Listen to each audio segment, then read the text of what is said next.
Hello everyone, Shri IAS academy में आपका स्वागत है। जैसा कि आप जानते हैं कि श्री आईएएस एकेडमी ने लेट्स क्रैक प्रीलिम 2.0 नाम की सीरीज की शुरुआत की है, जिसके अंतर्गत हमारी कई सारी सब सीरीज चल रही हैं। उसी दिशा में ये हमारी लेट्स क्रैक एनवायरनमेंट 2.0 सीरीज है।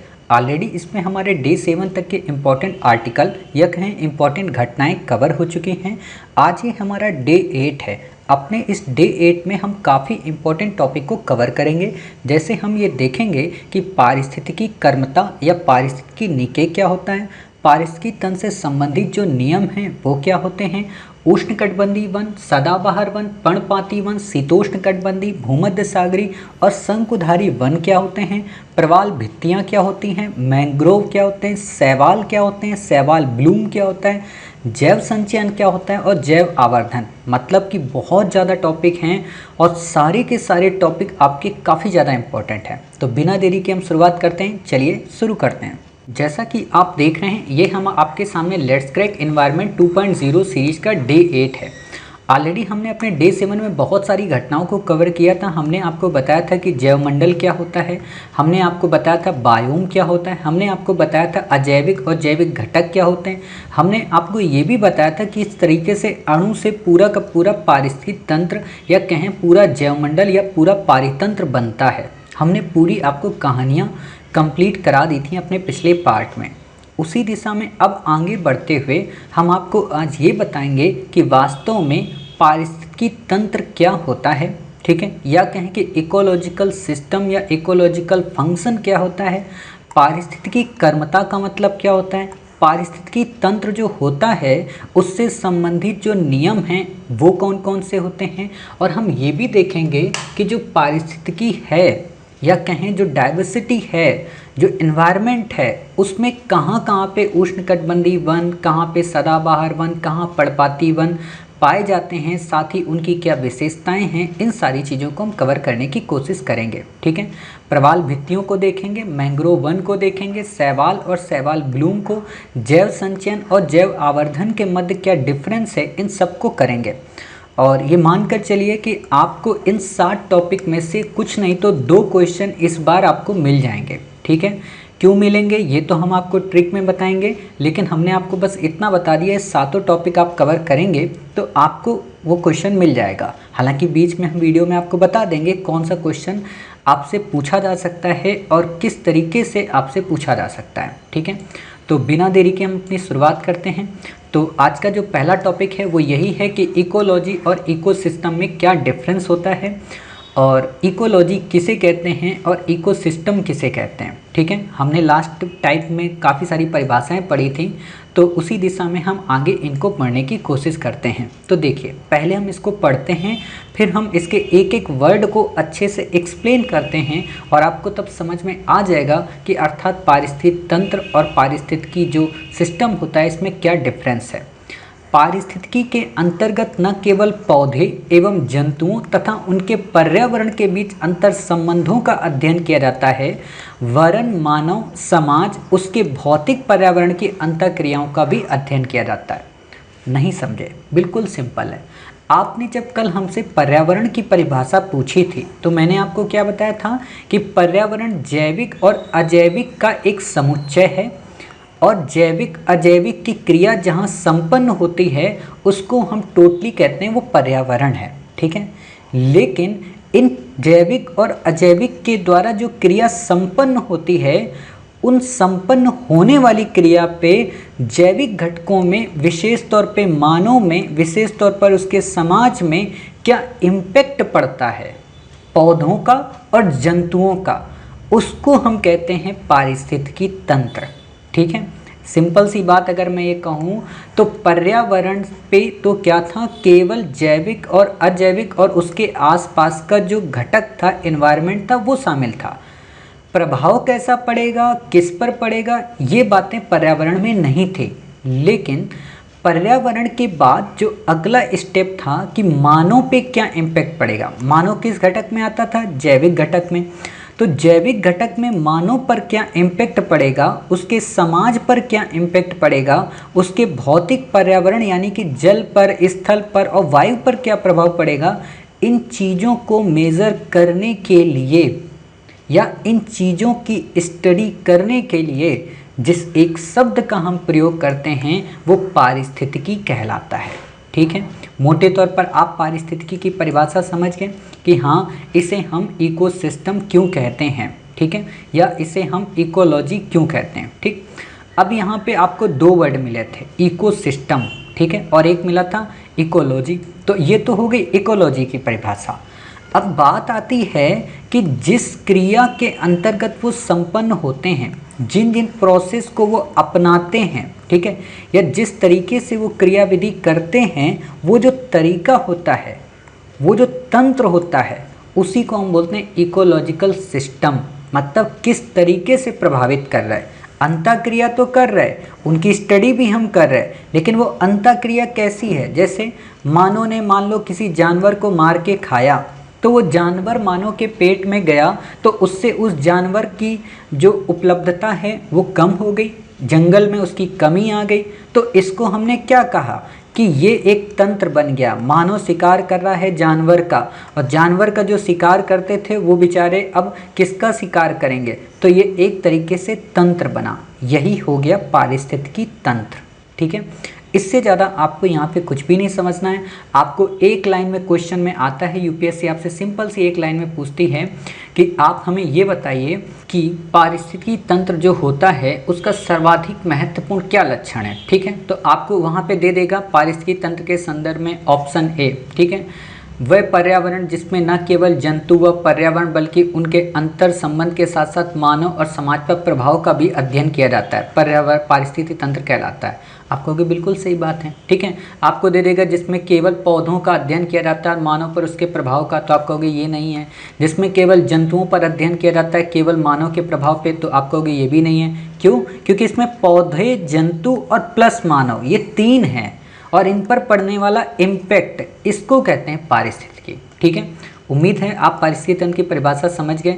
नहीं समझ पाए तो एक लाइन में लास्ट में जाते जाते मैं फिर से बता दे रहा हूँ कि पारिस्थितिकी तंत्र उसे कहते हैं जिसमें रहने वाले जो जीव जंतु होते हैं, जो पेड़ पौधे होते हैं, उन जीव जंतु और पेड़ पौधों की उपलब्धता या कमी का मानव जीवन पर जो इम्पैक्ट पड़ता है, मानव जैसा अपने जीवन को ढालने की कोशिश करता है, वो कहलाता है पारिस्थितिकी तंत्र। जैसे छोटी सी बात कि कोई रेगिस्तानी क्षेत्र में रहता है, वहाँ पे पेड़ पौधे नहीं हैं, तो वो पानी की कीमत को अच्छे से समझेगा।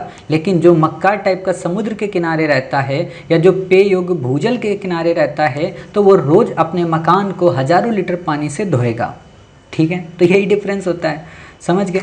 चलिए, इतनी बातें आपकी क्लियर हो गई। अब बात आती है पारिस्थितिकी कर्मता।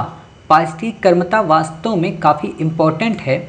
आपको मैंने पढ़ाया था इससे पहले, क्या पढ़ाया था मैंने आपको ये पढ़ाया था निकेत, और क्या पढ़ाया था, आवास पढ़ाया था। निकेत में मैंने क्या बताया था कि वो क्षेत्र जहाँ पे कोई जीव अपनी क्रिया को संपन्न करता है, कोई एक ही जीव होगा, वहाँ पे एक ही प्रजाति के लोग रहेंगे। ठीक है, आवास में कई सारी प्रजाति के लोग रह सकते हैं। जैसे मैंने आपको बताया था कि मम्मी हो गए, पापा हो गए, भाई हो गया, बहन हो गया, कई सारे लोग आवास में रहते हैं। लेकिन निकेत में या तो भाई होगा, या तो बहन होगी, या तो मातें होंगी, या तो पिताजी होंगे। ठीक है, बिल्कुल वैसा ही ये पारिस्थितिकी कर्मता है। ठीक है, बिल्कुल वैसा ही। क्या इसमें अंतर है? किसी खास प्रजाति की उसके पर्यावरण में कार्यात्मक भूमिका तथा स्थिति को प्रदर्शित करता है। मतलब जैसे कीस्टोन प्रजाति में हमने आपको क्या बताया था कि कोई एक व्यक्ति है जिसकी अल्पता यानी कि जिसकी कमी और जिसके उपलब्धता दोनों का उस पर सबसे ज़्यादा इम्पैक्ट पड़ता है, वो कहलाती है कीस्टोन प्रजाति। बिल्कुल वैसा ही इसमें भी है कि एक कोई ऐसी प्रजाति होगी जो उस पर्यावरण में अपनी सबसे इम्पॉर्टेंट भूमिका का वहन करती है, अर्थात उस पूरे के पूरे इन्वायरमेंट को संचालित करती है। मतलब वो एक तरीके की पूरी लीडर बनी होती है अपने उस पूरे इन्वायरमेंट में। ठीक है, उसको हम कहते हैं पारिस्थितिकी कर्मता। ठीक है, पारिस्थितिकी तंत्र की स्थिरता पारिस्थितिकी निकेत की विविधता पर निर्भर करती है। ठीक है, जैसे छोटी सी बात मैं आपको बताऊं, श्री आईएएस एकेडमी है। ठीक है, अगर श्री आईएएस एकेडमी आपको केवल और केवल ऑप्शनल पढ़ाती, केवल और केवल ऑप्शनल पढ़ाती, तो क्या आप में से हमसे 400 प्लस बच्चे जुड़ते? नहीं जुड़ते। क्यों? क्योंकि सबका थोड़ा ना हिस्ट्री होगा, ठीक है, इतनी बातें आप समझ गए। दूसरी चीज़ क्या कि मान लो अगर हमने ऑप्शनल की बात कर ली, अगर हम आपकी सिर्फ आंसर राइटिंग कराते तो क्या इस वक्त आप लोग हमारी ये वीडियो देख रहे होते? नहीं देख रहे होते। क्यों? क्योंकि प्रीलिम का एग्ज़ाम देना है। मतलब क्या है कि हमारी भूमिका तो है पूरी की पूरी आपकी तैयारी में, लेकिन वो भूमिका किसी एक सब्जेक्ट तक सीमित है, और अगर सब्जेक्ट तक सीमित हो गई तो केवल वही बच्चे जुड़ेंगे जिनको वो पढ़ना है। अर्थात हमारी जो चलने की जो क्षमता होगी, मतलब हमारा जो एनवायरनमेंट होगा, उसमें कम से कम लोग जुड़ेंगे और हम कम समय के लिए स्थायित्व का ग्रहण कर पाएंगे। अर्थात अगर हमने बहुत सारी चीज़ें कर दी, मान लो हमने MCQ भी कर दिया, एथिक्स भी पढ़ाने लगे, एनवायरनमेंट भी, पॉलिटी भी, तो क्या होगा? पॉलिटी पढ़ने वाला भी आएगा, एनवायरनमेंट पढ़ने वाला भी आएगा, एथिक्स पढ़ने वाला भी आएगा, ऑप्शनल वाला भी आएगा, आंसर राइटिंग वाला भी आएगा, MCQ करने वाला भी आएगा, मतलब सारे लोग आ जाएंगे। तो क्या होगा कि कोई फिर खाली नहीं रहेगा, चैनल भरा भरा रहेगा और बच्चे सबसे ज़्यादा फिर एक्टिव बनेंगे। और जब एक्टिव बनेंगे तो किसी बच्चे को कहीं और जाना नहीं पड़ेगा, डाइवर्सिटी उनको काफ़ी ज़्यादा एक साथ मिल गई, तो हर एक चीज़ अपने ऑप्शन चूज़ कर पाएंगे। ठीक है, मतलब क्या हुआ यहाँ? मतलब यही हुआ कि जो पारिस्थितिक कर्मता होती है वो आपके या उस इन्वायरमेंट में जो भूमिका है सबसे बड़ी निभाती है, लेकिन अगर वो काफ़ी डिफरेंट हुई, काफ़ी वैविध्य हुई, तो वहाँ पे कई सारे जीव निवास कर पाएंगे। जैसे आप लोग जब उष्णकटिबंधीय वनों को पढ़ते हैं, ठीक है, तो उष्णकटिबंधीय जब आप वन पढ़ेंगे तो क्या होता है कि उष्णकटिबंधीय वन कहाँ पे पाए जाते हैं? मोटे तौर पर वो पाए जाते हैं विषुवत रेखा, कहें भूमध्य रेखा पे। ठीक है, विषुवत रेखा पे वो जब पाए गए तो वहाँ पे सबसे ज़्यादा बारिश हुई। वहाँ बड़े पेड़ भी हैं, छोटे पेड़ भी हैं, घास के मैदान भी हैं, दलदली क्षेत्र भी हैं, सब कुछ है वहाँ पे। जब वहाँ पे ये सब कुछ हुआ, ठीक, तो सब कुछ होने के कारण क्या होगा? वहाँ पे हर एक तरीके का जीव होगा, हर एक तरीके के वहाँ पे वनस्पतियाँ होंगी। तो अगर कोई एक वनस्पति चली भी गई, ख़त्म भी हो गई, तो वो जंगल फिर भी बचे रहेंगे। क्यों? क्योंकि वहाँ डाइवर्सिटी बहुत ज़्यादा है। अर्थात एक और एग्जाम्पल मैं बता दूँ कि जैसे मान लीजिए आप लोग IAS की तैयारी कर रहे हो, ठीक है, अगर कल को मान लीजिए आपने एग्ज़ाम दिया, PCS में हो गया, ठीक है, PCS में हो गया, तो आपकी एक भूमिका घर में बढ़ गई ना कि हाँ चलो लड़के का PCS में हो गया। लेकिन अगर सपोज करो कल PCS का एग्ज़ाम रद्द करा दिया जाए और तब तक आपका UPSC प्रीलिम हो जाए, तो UPSC आपने प्रीलिम दिया, उसमें हो गया, तो डाइवर्सिटी अगर बनी रही तो घर वाले कहेंगे ठीक है बेटा अभी बने रहो दिल्ली में, कोई दिक्कत नहीं है, अभी बने रहो, अभी प्रीलिम दे लेना, फिर ये वाला प्रीलिम दे लेना, तो आपकी रुकने की क्षमता बढ़ गई। तो आप क्या हो गए?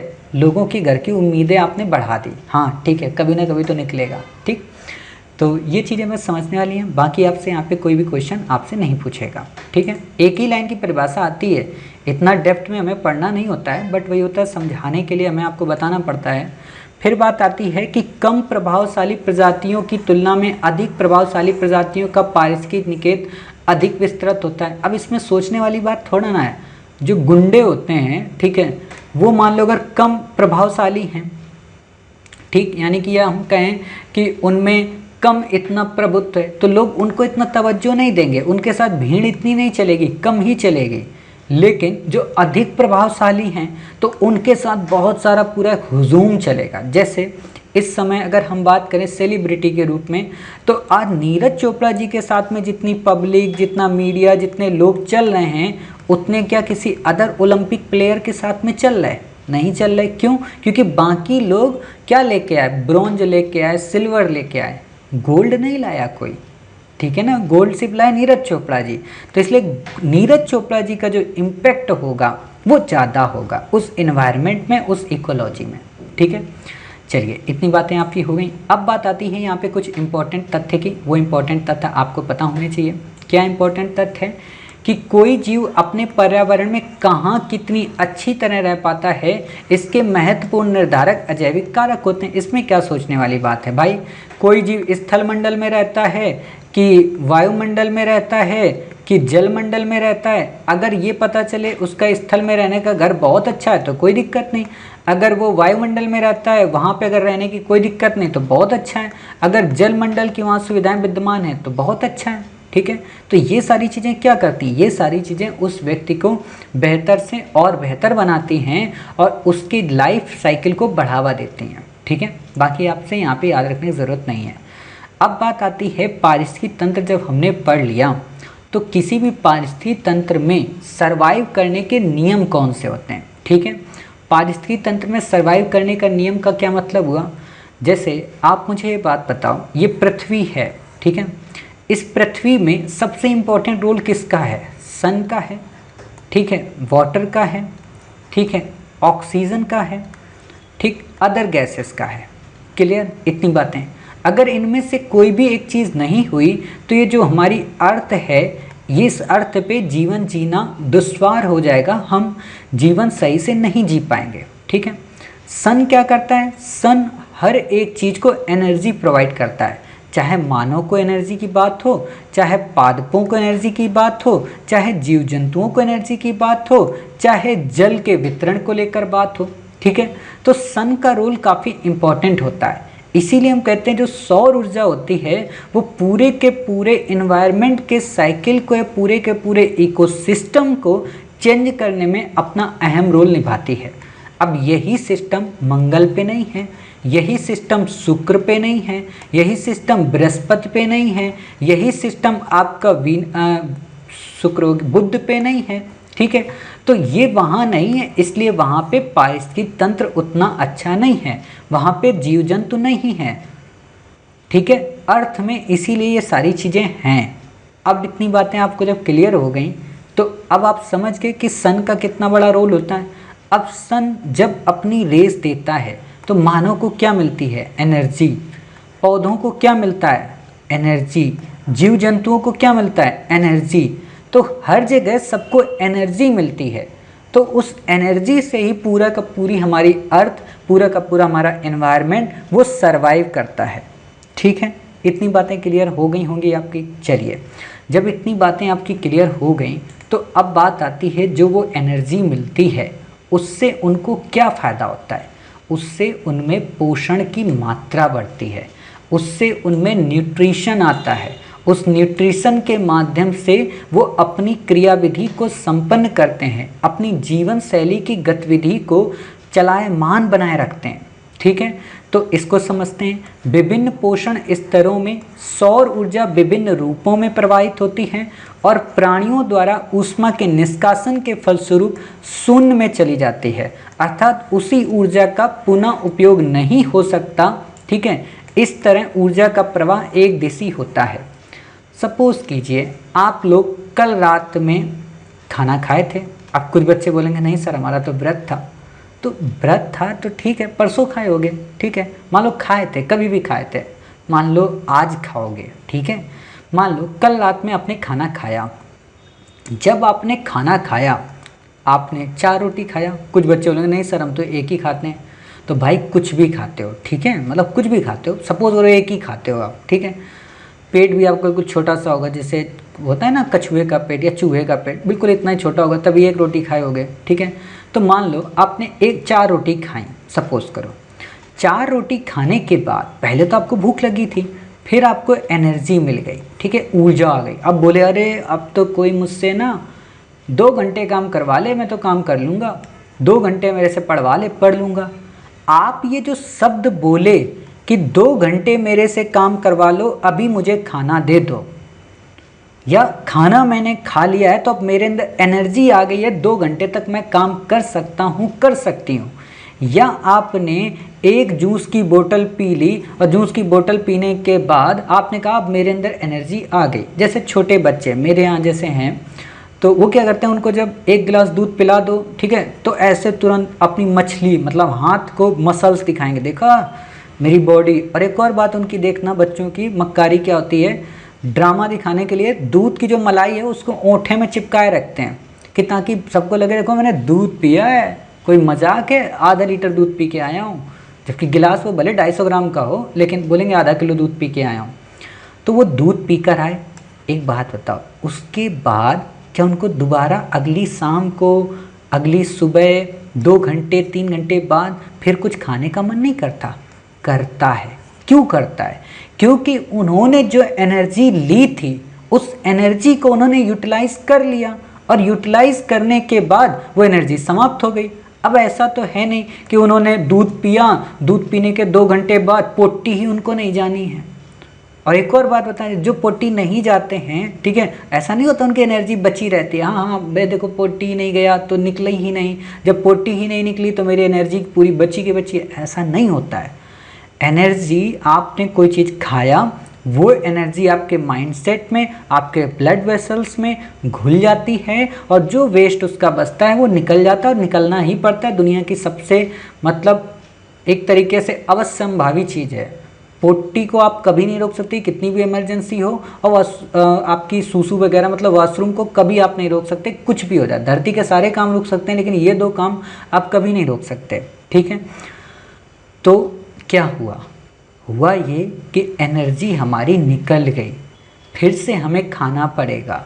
तो मोटे तौर पर यही मतलब है यहाँ पे कि जब भी हम सन के संपर्क में आते हैं, वो सन जब पादपों में, पौधों में जाता है तो फल बनाता है, सब्जियां बनाता है। उन्हीं सब्जियों में जब एनर्जी आ जाती है, उन सब्जियों को जब हम खा लेते हैं तो हम में एनर्जी आ जाती है। लेकिन दोबारा हम उन छिक्कल का उपयोग करके या उन जो खा चुके थे उससे दोबारा एनर्जी नहीं बना सकते। अर्थात हमारी बॉडी में जो एनर्जी का प्रवाह होता है वो एक दिशी होता है, वो चक्री नहीं होता, ठीक है। मतलब एक ही बार हम उसका यूज कर सकते हैं, दोबारा यूज नहीं कर सकते। जैसे मोबाइल की बैटरी, ठीक है, आपने एक बार चार्ज किया तो एक बार तब तक यूज कर सकते हैं जब तक वो बैटरी ख़त्म नहीं हो जाती। ऐसा नहीं होता कि आपने एक बार बैटरी चार्ज की और चल रहा है तो चल ही रहा है ना, तो ऐसा नहीं होता है, ठीक है।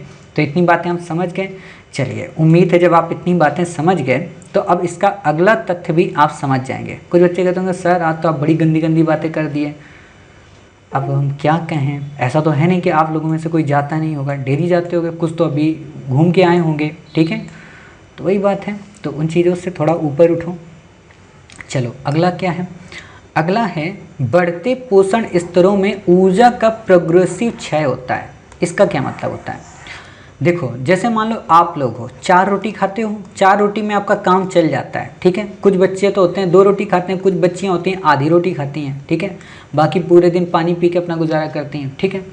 तो मान लीजिए आप लोग इतना खाते हो, क्यों? क्योंकि आपका जो वर्क है वो इतना ही है, तो इतने वर्क के लिए आप इतनी रोटी खाएं। लेकिन जो बेचारे मजदूरी करते हैं, ठीक है, या जो लोग जिम वगैरह जाते हैं, ठीक है, या जो लोग एक्सरसाइज करते हैं, या जो लोग मतलब एथलीट्स हैं, ठीक है, एथलीट्स इसमें चर्चा में, ठीक है, या जो बॉक्सर हैं, जो भी हैं, जो दंगल कुश्ती वगैरह लड़ते हैं, क्या वो भी 4 रोटी खाते होंगे? बिल्कुल भी नहीं। वो कम से कम 15 रोटी खाते होंगे, कम से कम वो 1 लीटर से 2 लीटर दूध पीते होंगे, कम से कम 1 महीने में वो लगभग 1 से 1.5 किलो 2 किलो घी खाते होंगे, समझ गए, मतलब मक्खन खाते होंगे। बहुत ज़्यादा उनकी हैवी डाइट होती है। क्यों? क्योंकि उनको वर्क ज़्यादा करना है, ठीक है। तो जैसे जैसे हम बढ़ते जाएंगे, जैसे छोटा बच्चा होता है, उसका माँ का 50 ग्राम दूध ही मिल गया, तो मैं टन, ऐसा लगता है इससे ज़्यादा एनर्जी फुल आदमी कोई नहीं है। अब थोड़ा बड़ा हुआ तो उसको 1 गिलास दूध भी कम पड़ता है, और बड़ा हुआ तो उसको 3 रोटियां भी कम पड़ती हैं, बहुत बड़ा हो गया तो उसको 4 रोटियां भी कम पड़ती हैं। तो जैसे जैसे हम पोषण स्तर में बढ़ेंगे, बच्चे से मानव में, मानव से आदमी में, आदमी से बुढ़ापे में जाएंगे, तो वैसे खाने की प्रवृत्ति बढ़ेगी, या जैसे जैसे वर्क होगा वैसे वैसे एनर्जी का लेवल बढ़ेगा। इसीलिए कहा जाता है कि बढ़ते पोषण स्तरों में ऊर्जा का प्रोग्रेसिव क्षय होता है, ठीक है। मतलब जितनी ज़्यादा पोषण स्तर बड़े होंगे वहाँ पे ऊर्जा का उतना ही नुकसान होता जाएगा। इसको हम एक और सिंपल से एग्जाम्पल के माध्यम से आपको समझाते हैं, बिल्कुल जो कि आपकी NCERT बुक में आपको दिया हुआ है, ठीक है। वो एग्जाम्पल क्या है? वो एग्जाम्पल बिल्कुल वही है जो आप लोग हमेशा सुनते रहते हो, खाद्य श्रृंखला और खाद्य जाल को लेकर आप सुनते हो, ठीक है। तो जैसे मैंने आपको बताया, शेर जो होता है, ठीक है, शेर के बाद हिरण होता है, ठीक है, हिरण के साथ गाय होती है, ठीक है, गाय नहीं, यहाँ भैंस रखते हैं, ठीक है, भैंस होती है, भैंस के बाद यहाँ हाथी होता है, ठीक है, हाथी के बाद यहाँ बाज होता है, ठीक है, बाज के बाद यहाँ पे चीता होता है, चीता शेर एक ही चीज़ मानो, ठीक है। तो ये चीज़ें होती हैं। अब एक बात बताओ, जो हिरण है उसको जितनी घास चाहिए उतनी घास खा के गुजारा अपना कर लेगा, ठीक है। लेकिन जितनी इसने घास खा ली, शेर जो होता है वो ज़्यादा वर्क करता है, ज़्यादा दौड़ता धूपता है, बड़ा उसका एनर्जी, बड़ा उसका पेट है, हिरण से 2 गुना 3 गुना होता है, ठीक। तो वो क्या करेगा, हिरण से ज़्यादा खाना खाएगा, तो वो हिरण को ही खाएगा ना। 3-4 हिरण अगर उसने नहीं खाया तो उसका पेट नहीं भरा। अब सोचो उसने 3-4 हिरण खा लिए तो इसके पास सबसे ज़्यादा एनर्जी हो गई, लेकिन वो हिरण जब खा लिए तो आधे घंटे में उसकी एनर्जी ख़त्म हो गई, जबकि ये हिरण 24 घंटे अपना खाना चला सकता था। लेकिन ये शेर 3 अगर हिरण को कायदे से शेर ने खाया है तो शेर को कायदे से 72 घंटे तक एनर्जी की ज़रूरत नहीं पड़नी चाहिए। लेकिन ऐसा नहीं है, शेर चाहे 3 को खा जाए चाहे 30 को खा जाए, उसको अगले दिन फिर से भोजन की ज़रूरत पड़ेगी ही पड़ेगी, ठीक है। ऐसा ही हाथी का खूब बड़ा पेट है। इसका मतलब ये थोड़ा ना कि हाथी ने खूब बड़ा पेट है तो हाथी ने एक बार ढेर सारा भर के खा लिया तो 3 दिन तक उसको खाने की ज़रूरत नहीं पड़ेगी, बिल्कुल भी नहीं, उसको और ज़्यादा ज़रूरत पड़ेगी क्योंकि इसकी बॉडी उतनी ही बड़ी है, इसलिए उतना ही लॉस होगा। जैसे आप फॉर्च्यूनर गाड़ी लेके आओ, ठीक है, उसमें आपका डीजल पेट्रोल सबसे ज़्यादा लगेगा, और आप क्या कहते हैं एक्टिवा स्कूटी ले लो, उसमें उतना ही कम लगेगा। क्यों? क्योंकि उस पर लोड काफ़ी कम है, फंक्शन उस पर कम है। जब फंक्शन कम है, लोड कम है, तो एनर्जी भी कम लेगा। जिसमें फंक्शन ज़्यादा है, लोड ज़्यादा है, हैवी गाड़ी है, तो उस पर खपत भी ज़्यादा होगी और उसका क्षय भी ज़्यादा होगा। ये है कि आपकी मतलब 30 किलोमीटर पर लीटर चलेगी, हो सकता है वो आपकी 3 किलोमीटर पर लीटर चले, है ना। तो ये दोनों में अंतर है। आपसे क्वेश्चन केवल ऐसे ही पूछेगा कि ये बताइए जो ऊर्जा का प्रवाह है वो एक दिशी होता है, आप कहोगे बिल्कुल सही। दूसरा क्वेश्चन आपसे ये पूछेगा कि ऊर्जा का बढ़ते पोषण स्तरों में प्रोग्रेसिव मतलब बढ़ते स्तर पे क्षय होता है, यहाँ पे आएगा बढ़ते स्तर पे, ठीक है, क्षय होता है, आप कहोगे साहब बिल्कुल सही है, ठीक है। तो ये 2 बातें आपको याद रखनी है। इतनी बातें क्लियर हो गई। चलिए, जब इतनी बातें क्लियर हो गई फिर हमारा अगला आर्टिकल आता है यहाँ पे, प्रत्येक पोषण स्तर के जीवों को अपने पिछले पोषण स्तर के जीवों से 10% ऊर्जा की ही प्राप्ति हो पाती है। इसका क्या मतलब?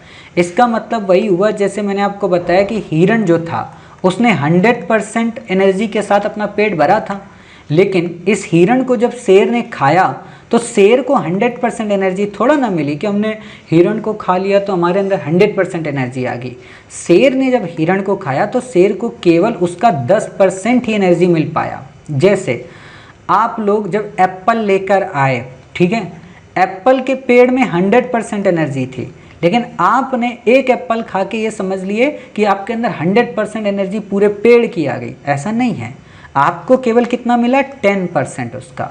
इसीलिए आप हमेशा देखना, कभी भी जब आप इंग्रेडिएंट्स कोई खरीदते होगे, कोई मतलब आप बॉर्नवीटा, च्यवनप्राश, कोई भी चीज़ आप देखते होगे या कोई बिस्किट आप खरीदते होगे, ठीक है, तो उसमें देखना हर चीज़ दिया होगा कि इतने एनर्जी, इतने कैलोरी एनर्जी, फलाना एनर्जी, सब कुछ दिया होगा। लेकिन उसमें एक चीज़ और दे देता है कि 100 ग्राम की मात्रा तक सेवन करेंगे तो इतने ग्राम आपको कैलोरी एनर्जी मिलेगी, है ना। ऐसा नहीं है कि हमने गेहूँ कि उसमें 3 बालियां डाल दी और आपसे बोले कि भाई साहब बिस्कुट में ना 100% एनर्जी है। ऐसा नहीं, केवल 10% एनर्जी ही होती है, और इसे ही हम ऊर्जा स्थानांतरण का 10% का नियम कहते हैं। आपसे यूपीएससी ने क्वेश्चन पूछा है, ठीक है, आपको ये भी पूछेगा कि केवल 10% प्राप्त होता है, 15% प्राप्त होता है, तो आप बता दोगे कि हाँ साहब केवल और केवल 10% एनर्जी ही उसे अपने पिछले वाले से प्राप्त होती है, ठीक है। फिर बात आती है जो मैंने ऑलरेडी आपको बता दिया, क्या कि बढ़ते पोषण स्तरों में श्वसन द्वारा ऊर्जा का सापेक्षिक ह्रास बढ़ता जाता है, अर्थात उच्च पोषण स्तरों के जीवधारियों में श्वसन के द्वारा ऊष्मा ह्रास अपेक्षाकृत अधिक होता है। सिंपल सी बात है, जो बच्चे दौड़ लगाते होंगे सुबह वो ज़्यादा पानी पीते होंगे, जो मक्कारी करके बैठे रहते हैं पूरे दिन उनको कम पानी पीना पड़ता है। वही बात है कि आप लोग केवल पढ़ाई करते हो तो इसलिए आपको 2 से 3 रोटी में काम चल जाता है, लेकिन जो लोग मजदूरी करते हैं वो 2 से 3 रोटी में अपना पेट थोड़ा ना पाल पाएंगे, ठीक है ना। तो इतनी बातें आप समझ गए, बाकी आपको यहाँ पे कुछ भी याद नहीं रखना है। फिर बात आती है, किसी निश्चित पोषण स्तरों के जीवों और ऊर्जा के मौलिक स्रोतों के बीच जितनी दूरी बढ़ती जाती है, उन जीवों की एक ही पोषण स्तर पर आहार के लिए निर्भरता में उतनी ही कमी आती है। इस लाइन को समझना, किसी निश्चित पोषण स्तर के जीवों और ऊर्जा के मौलिक स्रोतों जैसे पौधों के बीच जितनी दूरी बढ़ेगी, उन जीवों की एक ही पोषण स्तर पर आहार के लिए निर्भरता में उतनी ही कमी आएगी। इसमें सोचने वाली बात ही नहीं है। मान लो पहले कोई व्यक्ति था, ये सज्जन थे, ठीक है। ये सज्जन क्या करते थे, इस पेड़ पे, ठीक है, इस पेड़ पे, पेड़ बन जाओ भाई, हाँ, इस पेड़ पे जितने भी फल होते थे वो फल खा लेते थे, ठीक है। रोज़ तोड़ तोड़ के लाते थे, खा जाते थे। ये जब रोज़ तोड़ तोड़ के लाते थे, खा जाते थे, तो एक समय होगा ना कि जब इस पूरे के पूरे पेड़ का समाप्त हो जाएंगे, सारे पेड़ समाप्त हो जाएंगे। अब जब पेड़ समाप्त हो गए तो इनको लगेगा यार ये तो समाप्त हो गया यार, अब क्या करें। तो इससे क्या होंगे, ये सोचेंगे यार एक काम करते हैं, एक पेड़ और लगाते हैं। ये तो कम से कम 2 महीने तक काम चलाएगा। 2 महीने तक इसने चलाया, 2 महीने तक इसने चलाया, लेकिन साल में तो होते हैं 12 महीने, तो फिर ये एक और लगा देंगे। तो इससे क्या हुआ कि इस पर इनकी डिपेंडेंसी कम होती जाएगी। इस पर सोचेंगे अरे आएगा तो 2 महीने बाद ना। छोटा सा एग्जाम्पल बताएं, आप में से अधिकांश बच्चों के साथ में किसी न किसी के साथ ये हुआ होगा इंसिडेंट। जैसे मान लो आपको किसी से मोहब्बत होती है, ठीक है। कुछ बच्चे तो बड़े खुश हो गए होंगे, हाँ सर हुई तो थी, क्या बताएं आपको, प्रपोज ही नहीं कर पाए थे, है ना। तो जैसे मान लो आपको किसी से मोहब्बत हुई, वो मोहब्बत आपकी साकार हो गई, ठीक है। मान लीजिए साकार हो गई, मम्मी पापा भी राज़ी हो गए, घर वाले भी राज़ी हो गए, सब लोग राज़ी हो गए, ठीक है। सपना मत देखो, कोई राज़ी नहीं होने वाला है, ठीक है। मान लो सब लोग राज़ी हो गए, आपकी उस मोहब्बत को एक्सेप्ट कर लिए, ठीक है। आपको जिस देवी जी से, ठीक है, या जिस देवता जी से मोहब्बत हुई, ठीक है, आपको लगता है ये दुनिया का सबसे स्मार्ट लड़का है और ये दुनिया की सबसे स्मार्ट लड़की है, ये इतना पवित्र है कि इसके अलावा दुनिया में कोई पवित्र ही नहीं, ये परमेश्वर से कम थोड़ा ना है, ये देवी से कम थोड़ा ना है, ठीक है। इतनी बातें समझना। लेकिन जब आप या आपकी कोई और, ठीक है, वो कहीं और जाकर किसी और से दोस्ती करने लगे, ठीक है, एक्स्ट्रा मैरिटल अफेयर जिसको बोलते हैं, ठीक है, रियलिटी है, आप लोग पढ़ते हो सोसाइटी में। मान लो उनका ध्यान कहीं और होने लगा, ठीक है, तो वो आप पे कम डिपेंड रहेंगे। आप घर आओ या ना आओ कोई दिक्कत नहीं है, वो अपना फ़ोन पे चैटिंग कर रहे हैं, बातें कर रहे हैं, ठीक है। आप उनसे बात करो या ना करो कोई बात नहीं, वो अपने दोस्तों से बातें कर रहे हैं, ठीक है। मतलब क्या हुआ, मतलब ये हुआ कि जब हमें दूरियां बढ़ने लगती हैं तो लोगों के जीवन में विकल्प की तलाश करने लगते हैं। जैसे अभी आप में से अधिकांश बच्चे घर से दूर हो, जो भी बच्चे, ठीक है। पहले क्या होता था, अपने रिश्तेदारों को 24 घंटे फ़ोन मिलाते थे, अपने माता पिता से बात करते थे। अब माता पिता का आपने टाइम फिक्स कर दिया, ठीक है, दूरियां बढ़ गई हैं, माता पिता का टाइम फिक्स है कि हाँ इतने टाइम फ़ोन आएगा, दिन में 1 बार 2 बार बात कर लेंगे। लेकिन इसके अलावा आप किन पे ज़्यादा बातें करते हो, जो आपके काफ़ी नज़दीक होते हैं, ठीक है, उन पे आप ज़्यादा बातें करते हो, उनसे ज़्यादा घुलनशील बन जाते हो। और जब उनसे घुलनशील बन जाते हो तो आपकी माता पिता पर डिपेंडेंसी कम हो जाती है। और कई बार सिचुएशन तो ऐसी आती है कि अगर आप इकोनॉमिकली प्रॉस्पर हो गए, समृद्ध हो गए, कहीं जॉब करने लगे, तो आप अपने माता पिता से भी क्वेश्चन करने लगते हो कि नहीं नहीं नहीं, आपको नहीं पता है, पैसा भेजना हो तो भेजो, नहीं तो मैं खुद कमा लूँगा, मैं खुद कमा लूँगी। इस लड़के के प्रपोजल को एक्सेप्ट करो, नहीं तो मैं भाग जाऊँगी, मैं भाग जाऊँगा, है ना। ये होने लगता है ना। मतलब क्या, वही पिता जब आपको चलना सिखाया, वही माता जब आपको खाना खाना सिखाई, बाद में आप उसी पर डिपेंडेंसी को कम करने लगे। क्यों? क्योंकि आपके पास ऑप्शन काफ़ी ज़्यादा बढ़ गए, आप घर से दूर रहने लगे, आप समाज से कट गए, तो आपने उस समाज को देख लिया जो आपकी संस्कृति का हिस्सा ही नहीं था, ठीक है। जब आपने ऐसा किया तो आपकी निर्भरता कम हो गई। बिल्कुल वैसा ही होता है, जैसे अगर गाय को घास खाने को नहीं मिलेगी, ठीक है, तो गाय क्या करेगी, गाय फिर घास नहीं खाएगी, गाय फिर फसल खाएगी, जो बड़ी बड़ी फसलें होती, चरी खाएगी, अलग अलग चीज़ें खाएगी। अगर चरी भी नहीं मिली तो सिर्फ भूसा खाएगी, है ना। जो चीज़ नहीं मिल पाती है उसमें दूरियां बढ़ जाती हैं। सपोज़ करो आप आम नहीं खा सकते, इस समय पैसा नहीं है, तो आप क्या करोगे, कोई भी नॉर्मल चीज़ है, गुड़ है, चीनी है, उसी को मीठे के रूप में खा लोगे। कुछ लोग हैं जो केक ही खाते हैं, आपके पास केक नहीं है तो आपने क्या किया, दूध गर्म किया, उसे पी लिया केक समझ के, है ना। तो वही बातें हैं, आइसक्रीम नहीं है, ठंडा पानी पी लिया। तो वही बात है, जो चीज़ हमारे पास नहीं होती है उस पर हम डिपेंडेंसी कम कर देते हैं। इतनी बातें क्लियर हो गई। चलिए, मतलब किसी निश्चित पोषण स्तर के जीवों और ऊर्जा के मौलिक स्रोत, मतलब पौधे वही, ठीक है। जैसे कि आप लोग जहाँ रहते होंगे वहाँ पे आपको अपने गांव की वो सब्जी, वो ठेले, वो दुकानें, वो मतलब बेहतरीन चीज़ें जो मिलती होंगी। जैसे बिहार के लोग हैं, दिल्ली जब आते हैं लीची उनको इतनी महंगी मिलती है कि सोचने वाली बात है। यूपी के लोग हैं, उनको आम इतना महंगा मिलता है कि वो सोचने लगते हैं। ठीक है, हर एक का अपना अपना क्षेत्र होता है, तो वही बात है, तो उन चीज़ों पे डिपेंडेंसी फिर कम हो जाती है। अगली यहाँ बात आती है कि यही कारण है कि आहार श्रृंखला छोटी और आहार जाल बड़ा और जटिल होता है। इसका क्या मतलब हुआ आहार श्रृंखला से? बिल्कुल ऐसे समझो, जैसे मान लो सांप है, ठीक है, सांप के बाद मोर है, ठीक है, मोर के बाद यहाँ पे आपका कोई भी जीव आप मान लो शेर है, ठीक है, शेर के बाद यहाँ पे आप कोई भी जीव मान लो गाय है, ठीक है, गाय के बाद आप यहाँ पे कोई भी जीव मान लो भैंस है, भैंस के बाद आप कोई भी जीव मान लो बाज है, ठीक है, बाज के बाद आप यहाँ पे कोई भी जीव मान लो मानव है, ठीक है, मानव के बाद कोई भी जीव मान लो यहाँ पे मुर्गा है। ठीक है, इतनी बातें समझ गए। अब अगर मानव को जब तक मुर्गा मिलता रहेगा, ठीक है ना, मानव को जब तक मुर्गा मिलता रहेगा तब तक वो मुर्गा खाएगा। जिस दिन उसको मुर्गा नहीं मिलेगा उस दिन सांप को खाने लगेगा। ध्यान देना, सांप जिस दिन नहीं मिलेगा उस दिन मोर को खाने लगेगा, मोर जिस दिन नहीं मिलेगा उस दिन बाज को खाने लगेगा, बाज जिस दिन नहीं मिलेगा उस दिन भैंस को खाने लगेगा, भैंस जिस दिन नहीं मिलेगी उस दिन गाय को खाने लगेगा, और जिस दिन उसने गाय को खाया उस दिन आपको पता है बजरंग दल के लोग और हमारे जो गाय माता की रक्षा करने वाले लोग हैं, ठीक है, वो लोग आ जाएंगे।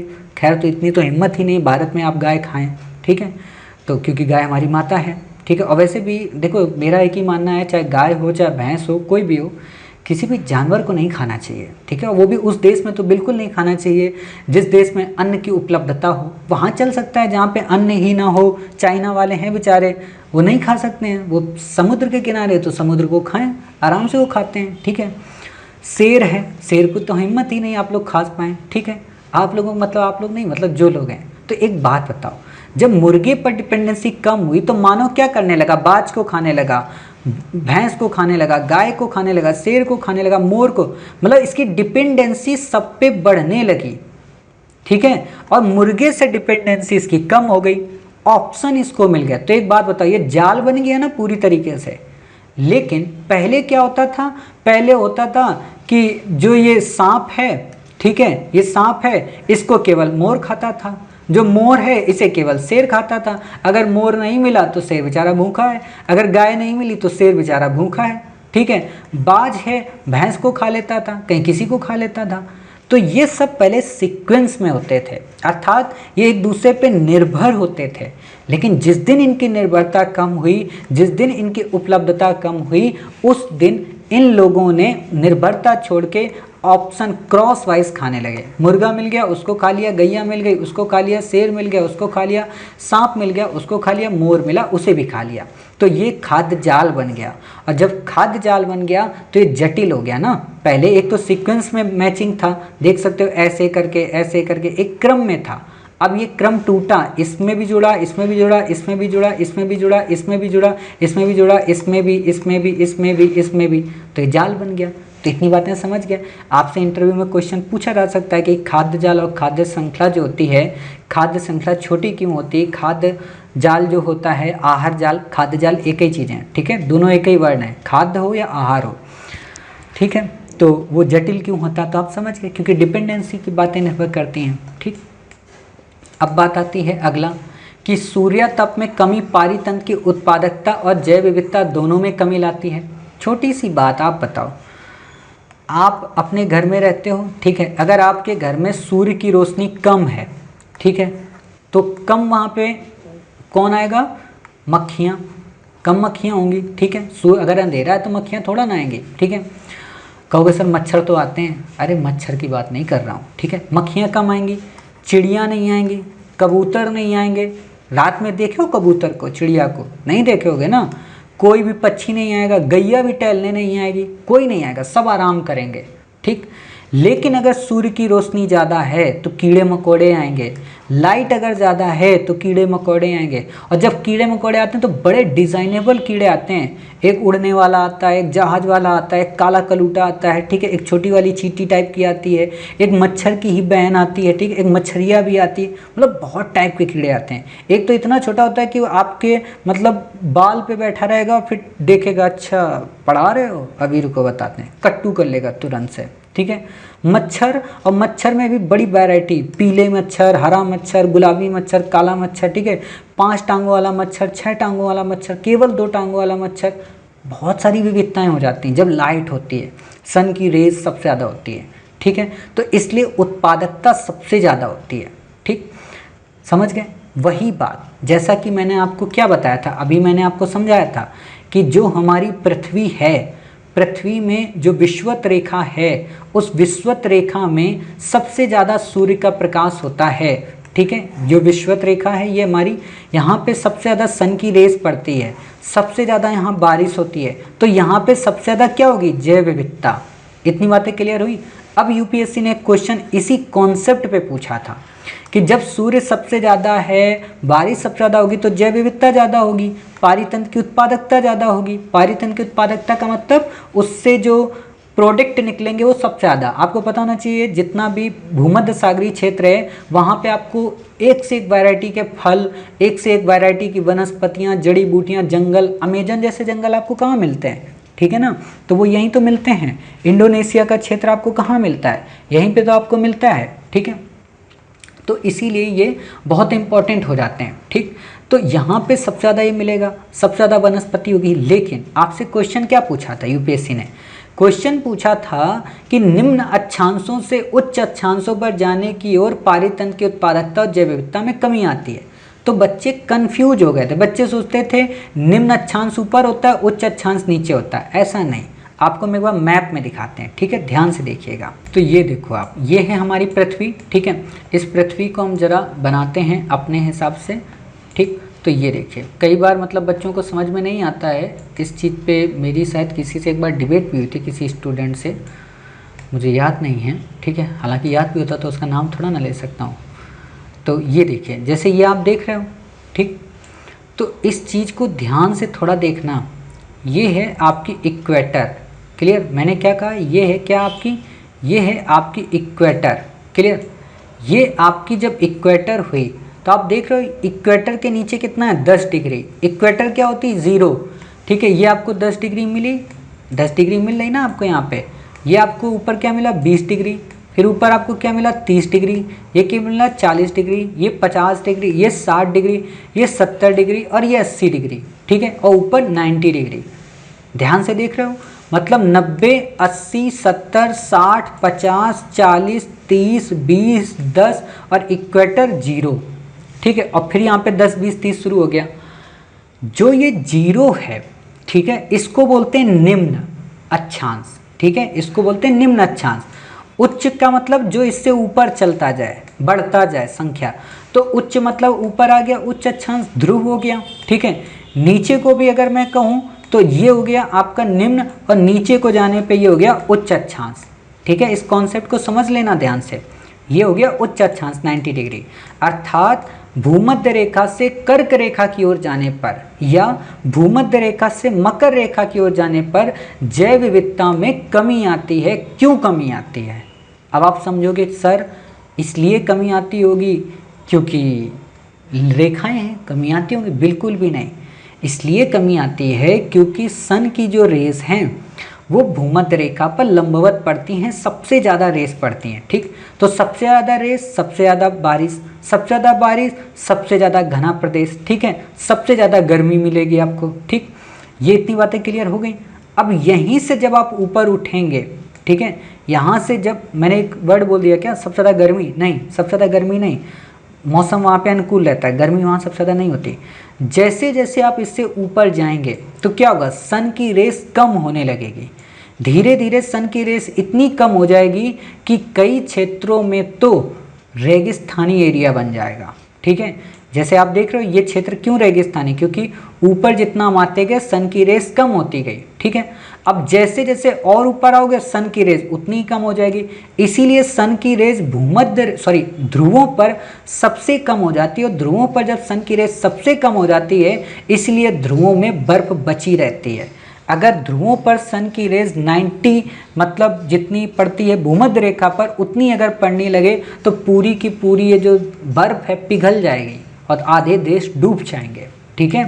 तो ये बातें आप समझ के, बाकी ज्योग्राफी का जब कॉन्सेप्ट हम आपको पढ़ाएंगे तो आपको समझ में आएगा। तो आप यहाँ से बस इतना समझो कि भूमध्य रेखा में सबसे ज़्यादा सन की रेस होती है, इसलिए यहाँ पे सबसे ज़्यादा बारिश होती है। और जैसे जैसे हम ऊपर जाते हैं बारिश कम होती है, पानी कम होता है, सन की रेस कम होती है, तो वहाँ पे अपने आप ऑटोमेटिक रूप से जीव जंतु कम मिलेंगे। इसीलिए आप देखना, क्या साइबेरिया में जो क्षेत्र है वहाँ पे सारे जीव जंतु मिल जाते हैं? शेर वगैरह मिल जाएगा? नहीं मिलेगा, बेचारा ठंडी में जला जाएगा, ठीक है ना, सर्दी लग जाएगी उसको, तो वो नहीं मिलता है। वहाँ कौन मिलेगा? स्नो लियोपॉर्ड मिलेगा, ठीक है, वहाँ पेंगुइन मिलेगी, ठीक है, सर्दीले वाले मिलेंगे और कुछ एक मिलेंगे। ऐसा नहीं होगा कि वहाँ पे पेंगुइन भी मिल जाए, स्नो लियोपॉर्ड भी मिल जाए और भी कई सारे जीव जंतु वहाँ चले जाएँ, हाँ हाँ पार्टी है, ऐसा नहीं होगा, है ना। तो ये बातें आप समझ गए, बाकी आपको यहाँ पे कुछ भी याद रखने की ज़रूरत नहीं है, ठीक। फिर बात आती है कि ये तो अब आप लाइन समझ गए ना। अब अगर क्वेश्चन आपको दे दे कि निम्न अक्षांशों से उच्च अक्षांशों की ओर जाने पर पारितंत्र की उत्पादकता में कमी आती है, तो आप कहोगे सही। अब आपको अगर क्वेश्चन दे दे उच्च अक्षांशों से निम्न अक्षांशों की ओर जाने पर पारितंत्र में बढ़ोतरी होती है, तो आप कहोगे सही। अगर आपको क्वेश्चन दे दे कि ध्रुवों से विषुवत रेखा की ओर जाने पर जैव विविधता में बढ़ोतरी होती है, तो आप कहोगे बिल्कुल सही। विषुवत रेखा से ध्रुवों पर जाने पर जैव विविधता में कमी आती है, आप कहोगे बिल्कुल सही। ये जितने भी क्वेश्चन मैंने बोले सारे लिख लो, सारी लाइनें लिख लो, क्योंकि आप भूल सकते हो, गलतियां आपसे हो सकती हैं, ठीक है। तो जब इतनी बातें पढ़ ली, अब बात आती है वनों के बारे में। ये जो टॉपिक है वनों का, उष्णकटिबंधीय वन या पर्णपाती वन, ये जो भी वन का टॉपिक है, ये आपका वैसे ज्योग्राफी का पार्ट है, बट हम आपको यहाँ पे कवर करा दे रहे हैं, ठीक है। तो उष्णकटिबंधीय जो वन होते हैं वो मुख्यतः दो भागों में बांटे जाते हैं, उष्णकटिबंधीय सदाबहार वन, उष्णकटिबंधीय पर्णपाती वन, ठीक है। तो कौन से सदाबहार होते हैं, कौन से पर्णपाती, इनको हम पढ़ते हैं, लेकिन इससे पहले हम आपको एक डायग्राम बना के दिखा दें इन वनों को कैसे बांटा जाता है, ठीक है। जैसे ये अभी हमने आपको बताया विषुवत रेखा, ठीक है, ये हमने आपको बताया क्या, ऊपर कर्क रेखा, नीचे आपकी मकर रेखा, ठीक। यहाँ पे आपको कर्क रेखा जो मिलती है 23.5 डिग्री पे मिलती है, ठीक। ये जो बीच का क्षेत्र है ना, जो बीच का क्षेत्र है, इसको बोलते हैं उष्णकटिबंधीय सदाबहार वन का क्षेत्र, ठीक है। ये जो बीच का क्षेत्र है उष्णकटिबंधीय सदाबहार वन। इससे जो थोड़ा सा ऊपर है 23.5 डिग्री, उसको बोलते हैं पर्णपाती वन का क्षेत्र। उससे जो ऊपर क्षेत्र उसको बोलते हैं शीतोष्णकटिबंधीय क्षेत्र, ठीक है। जो ऊपर क्षेत्र वो होता है शंकुधारी या एक तरीके से आपका टुंड्रा प्रदेश, ठीक है। मतलब जैसे जैसे ऊपर बढ़ोगे वैसे वैसे यहाँ पे बढ़ोतरी आपको देखने को मिलेगी, जैसे ऐसे आप समझो, ठीक है। ये आपका इक्वेटर पे हो गया उष्णकटिबंधीय, ठीक है, इक्वेटर पे आपका 20 डिग्री 23.5 डिग्री ऊपर नीचे हो गया उष्णकटिबंधीय सदाबहार वन, आपका यहाँ पे 10 डिग्री के समथिंग पाया गया, ठीक। कैटेगरी वाइज आपसे क्वेश्चन नहीं पूछेगा, लेकिन पता होना चाहिए, ठीक। इससे ऊपर हम पहुँचे ट्रॉपिक ऑफ कैंसर के पास, तो उष्णकटिबंधीय पर्णपाती वन हमें देखने को मिल गया। और इससे ऊपर पहुँचे तो हमें क्या मिल गया, 66.5 डिग्री पे शीतोष्णकटिबंधीय वन मिल गए। उससे और ऊपर पहुँचे तो हमें क्या मिल गया, शंकुधारी वन मिल गए, ठीक है, उसमें भी टुंड्रा और टैगा, क्लियर। तो ये एक तरीके का वनों का कैटेगराइजेशन होता है। बाकी आपसे यहाँ पे क्वेश्चन नहीं पूछेगा, आपको यहाँ पे क्वेश्चन ये भी दे देगा, ध्यान रखना कि निम्न वनों को क्रम में लगाइए, उष्णकटिबंधीय सदाबहार वन, पर्णपाती वन, ठीक है, टुंड्रा, टैगा, ठीक है, आपको दे देगा निम्न अक्षांश से उच्च अक्षांश की ओर लगाइए। तो क्रम याद रखना, सबसे ऊपर शंकु होता है अगर ध्रुव से बात करें, और अगर भूमध्य रेखा से बात करें तो क्या होगा आपका सदाबहार वन, ठीक है। तो अब इनको पढ़ लेते हैं, क्या है कि उष्णकटिबंधीय सदाबहार वन विषुवत रेखा के निकट, मतलब वही भूमध्य रेखा के, जहां साल भर तापमान और आर्द्रता काफ़ी उच्च रहते हैं। भाई टेम्परेचर हाई रहता है, सन की रेस सबसे ज़्यादा पड़ती है, तो नमी भी सबसे ज़्यादा होती है। क्यों? क्योंकि नमी इसलिए होती है, बारिश सबसे ज़्यादा होती है तो मिट्टी जो होती है वो नम बनी रहती है। औसत वार्षिक वर्षा 200 सेंटीमीटर। 200 सेंटीमीटर का क्या मतलब हुआ कि जो बारिश होती है तो 1 लीटर पैमाना होता है, मैंने आपको बताया था ना, मिलीलीटर टाइप का पैमाना होता है, तो उसी से पता किया जाता है कि अच्छा बारिश 200 सेंटीमीटर के टाइप की हुई है। तो ये खूबी होती है, ठीक है, कि उष्णकटिबंधीय सदाबहार वन वो वन होते हैं जहाँ प्रत्येक वर्ष या साल भर या वर्ष भर तापमान हाई होता है, आर्द्रता भी हाई होती है और वार्षिक वर्षा 200 सेंटीमीटर से अधिक होती है। आपसे एक तो ये क्वेश्चन पूछ सकता है, लेकिन इसके एग्जाम्पल पे क्वेश्चन पूछेगा कि आखिरकार उष्णकटिबंधीय वन सदाबहार वन में कौन कौन है। तो मैंने ऑलरेडी आपको प्रीलिम पैड में भी प्रोवाइड किया, बट फिर भी याद रखो, महोगनी, आबनूस और रोजवुड, ये 3 जो हैं ये उष्णकटिबंधीय सदाबहार वन के वनस्पतियां हैं, पेड़ हैं। ठीक है, यहाँ जैव विविधता सर्वाधिक होती है। अब बार बार रिवीजन कराने की जरूरत तो है नहीं, है ना। भूमध्य रेखा पे है, क्यों जैव विविधता जरूरी इतनी ज़्यादा होगी आपको अच्छे से पता है। ठीक है, सामान्यतः इन क्षेत्रों में लेटेराइट मिट्टी पाई जाती है जो कृषि की दृष्टि से उपजाऊ नहीं होती। क्यों? क्योंकि निछालन यहाँ पे होता है। निछालन से पोषक तत्व मृदा के निचले संस्तर में चले जाते हैं। निछालन का मतलब क्या होता है? जब पानी की बूंदें पड़ती हैं तो जो मिट्टी होती है वो अपर्दित होती है, छरने लगती है, और जब वो छरने लगती है तो जो मृदा के निचले संस्तर हैं, यानी कि मिट्टी की जो निचली परत है, संस्तर का मतलब होता है परत, वो जो परत होती है उस परत में वो सब चले जाते हैं पोषक तत्व। ठीक है, तो वो उपजाऊ नहीं रह जाती। आपको यहाँ पे क्वेश्चन दे देगा कि यहाँ पे काली मिट्टी पाई जाती है, जलोढ़ मिट्टी पाई जाती है, तो आप कहोगे नहीं साहब, जलोढ़ और काली नहीं पाई जाती है। यहाँ पे जो सबसे ज़्यादा पाई जाती है वो कौन सी पाई जाती है? लेटेराइट मिट्टी। ठीक है, तो इतनी बातें आप समझ गए। चलिए, जब इतनी बातें आप समझ गए तो अब बात आती है अगला, उष्णकटिबंधीय पर्णपाती वन। ठीक है, पर्णपाती वन का मतलब क्या होता है? पर्णपाती, पर्ण का मतलब पत्ते, पाती का मतलब गिराना, यानी कि एक समय पे पत्तों को गिरा देना, वो कहलाता है उष्णकटिबंधीय पर्णपाती वन या मानसूनी वन। ठीक है, आपने अभी देखा होगा 2 महीने पहले आपके घर के मोहल्ले के अगल बगल के जितने भी पेड़ होंगे उनके सारे पत्ते गिर गए होंगे, जिसको बोलते हैं पतझड़ वाले वन। ठीक है, तो बिल्कुल वही चीज़ है। आप लोग बोलते थे ना, क्या आ गया है इस समय पतझड़ का मौसम आ गया है पूरी तरीके से। ठीक है, चलिए देखते हैं। इस वन के पौधे सामान्यतः शुष्क ग्रीष्म ऋतु में, है ना, अपनी पत्तियां गिरा देते हैं ताकि वाष्पोत्सर्जन कम से कम हो। इसी कारण इन वनों को पर्णपाती वन कहते हैं। वाष्पोत्सर्जन का मतलब क्या होता है भाई? शुष्क ग्रीष्म ऋतु है, मतलब भयंकर गर्मी है, पानी होगा नहीं। ठीक है, लेकिन पेड़ों को जिंदा रहना है, तो क्या कहते हैं? पेड़ के पत्तों को गिरा देते हैं। और जब पेड़ के पत्तों को गिरा देंगे तो पत्तों के लिए पानी कम चाहिए होगा ना, तो इनकी लाइफ कुछ और बढ़ जाएगी। ठीक है, वैसे ही इंसान को होना चाहिए कि जब इंसान को अपनी ज़िंदगी बढ़ानी चाहिए ना, तो वो दुनिया भर के बोझ हटा दो। वो रिश्तेदार क्या कह रहा, सहेली क्या कह रही है, पड़ोसी क्या कह रहा, उनको गिरा दो। मतलब गिराने मतलब उनको अपनी ज़िंदगी से कट कर दो, सुनो ही मत। ठीक है, तभी आप आगे जीवन भर सर्वाइव कर पाओगे, है ना। तो इसलिए पर्णपाती वन बनो। ठीक है, सदाबहार बने रहोगे, हाँ जब देखो तब अवेलेबल हैं। अच्छा जी बताइए क्या सेवा कर सकते हैं? 3 घंटे तक आप उन्हीं से मतलब उनकी सेवा करते रहोगे तो अपना गोल कब बनाओगे? सूख जाओगे किसी दिन। ठीक है, यहाँ औसत वर्षा सदाबहार वनों की अपेक्षा कम होती है। सिंपल सी बात है, वहाँ कितनी होती थी? 200 सेंटीमीटर, तो यहाँ पे कितनी होगी? 150 से 200 सेंटीमीटर के मध्य। ठीक है, तो इससे ज़्यादा आपको यहाँ पे याद नहीं रखना है। फिर बात आती कौन कौन से वन हैं? सागवान यानी कि सागौन, शीशम, साल और बांस, ये याद रखना। आपसे देखो आप क्वेश्चन कैसे पूछेगा कि इनमें से सदाबहार वन के उदाहरण हैं। ठीक है, आपको दे देगा महोगनी, रोजवुड, आबनूस, सागौन, शीशम, साल, बांस, तो आप कहोगे साहब 3 शुरू के हैं, बाकी तो ये पर्णपाती के हैं। ठीक है, इतनी बातें क्लियर हो गई। चलिए, अब इतनी बातें क्लियर हो गई तो अब बात आती है किसकी? शीतोष्णकटिबंधीय वन की। शीतोष्ण का मतलब क्या?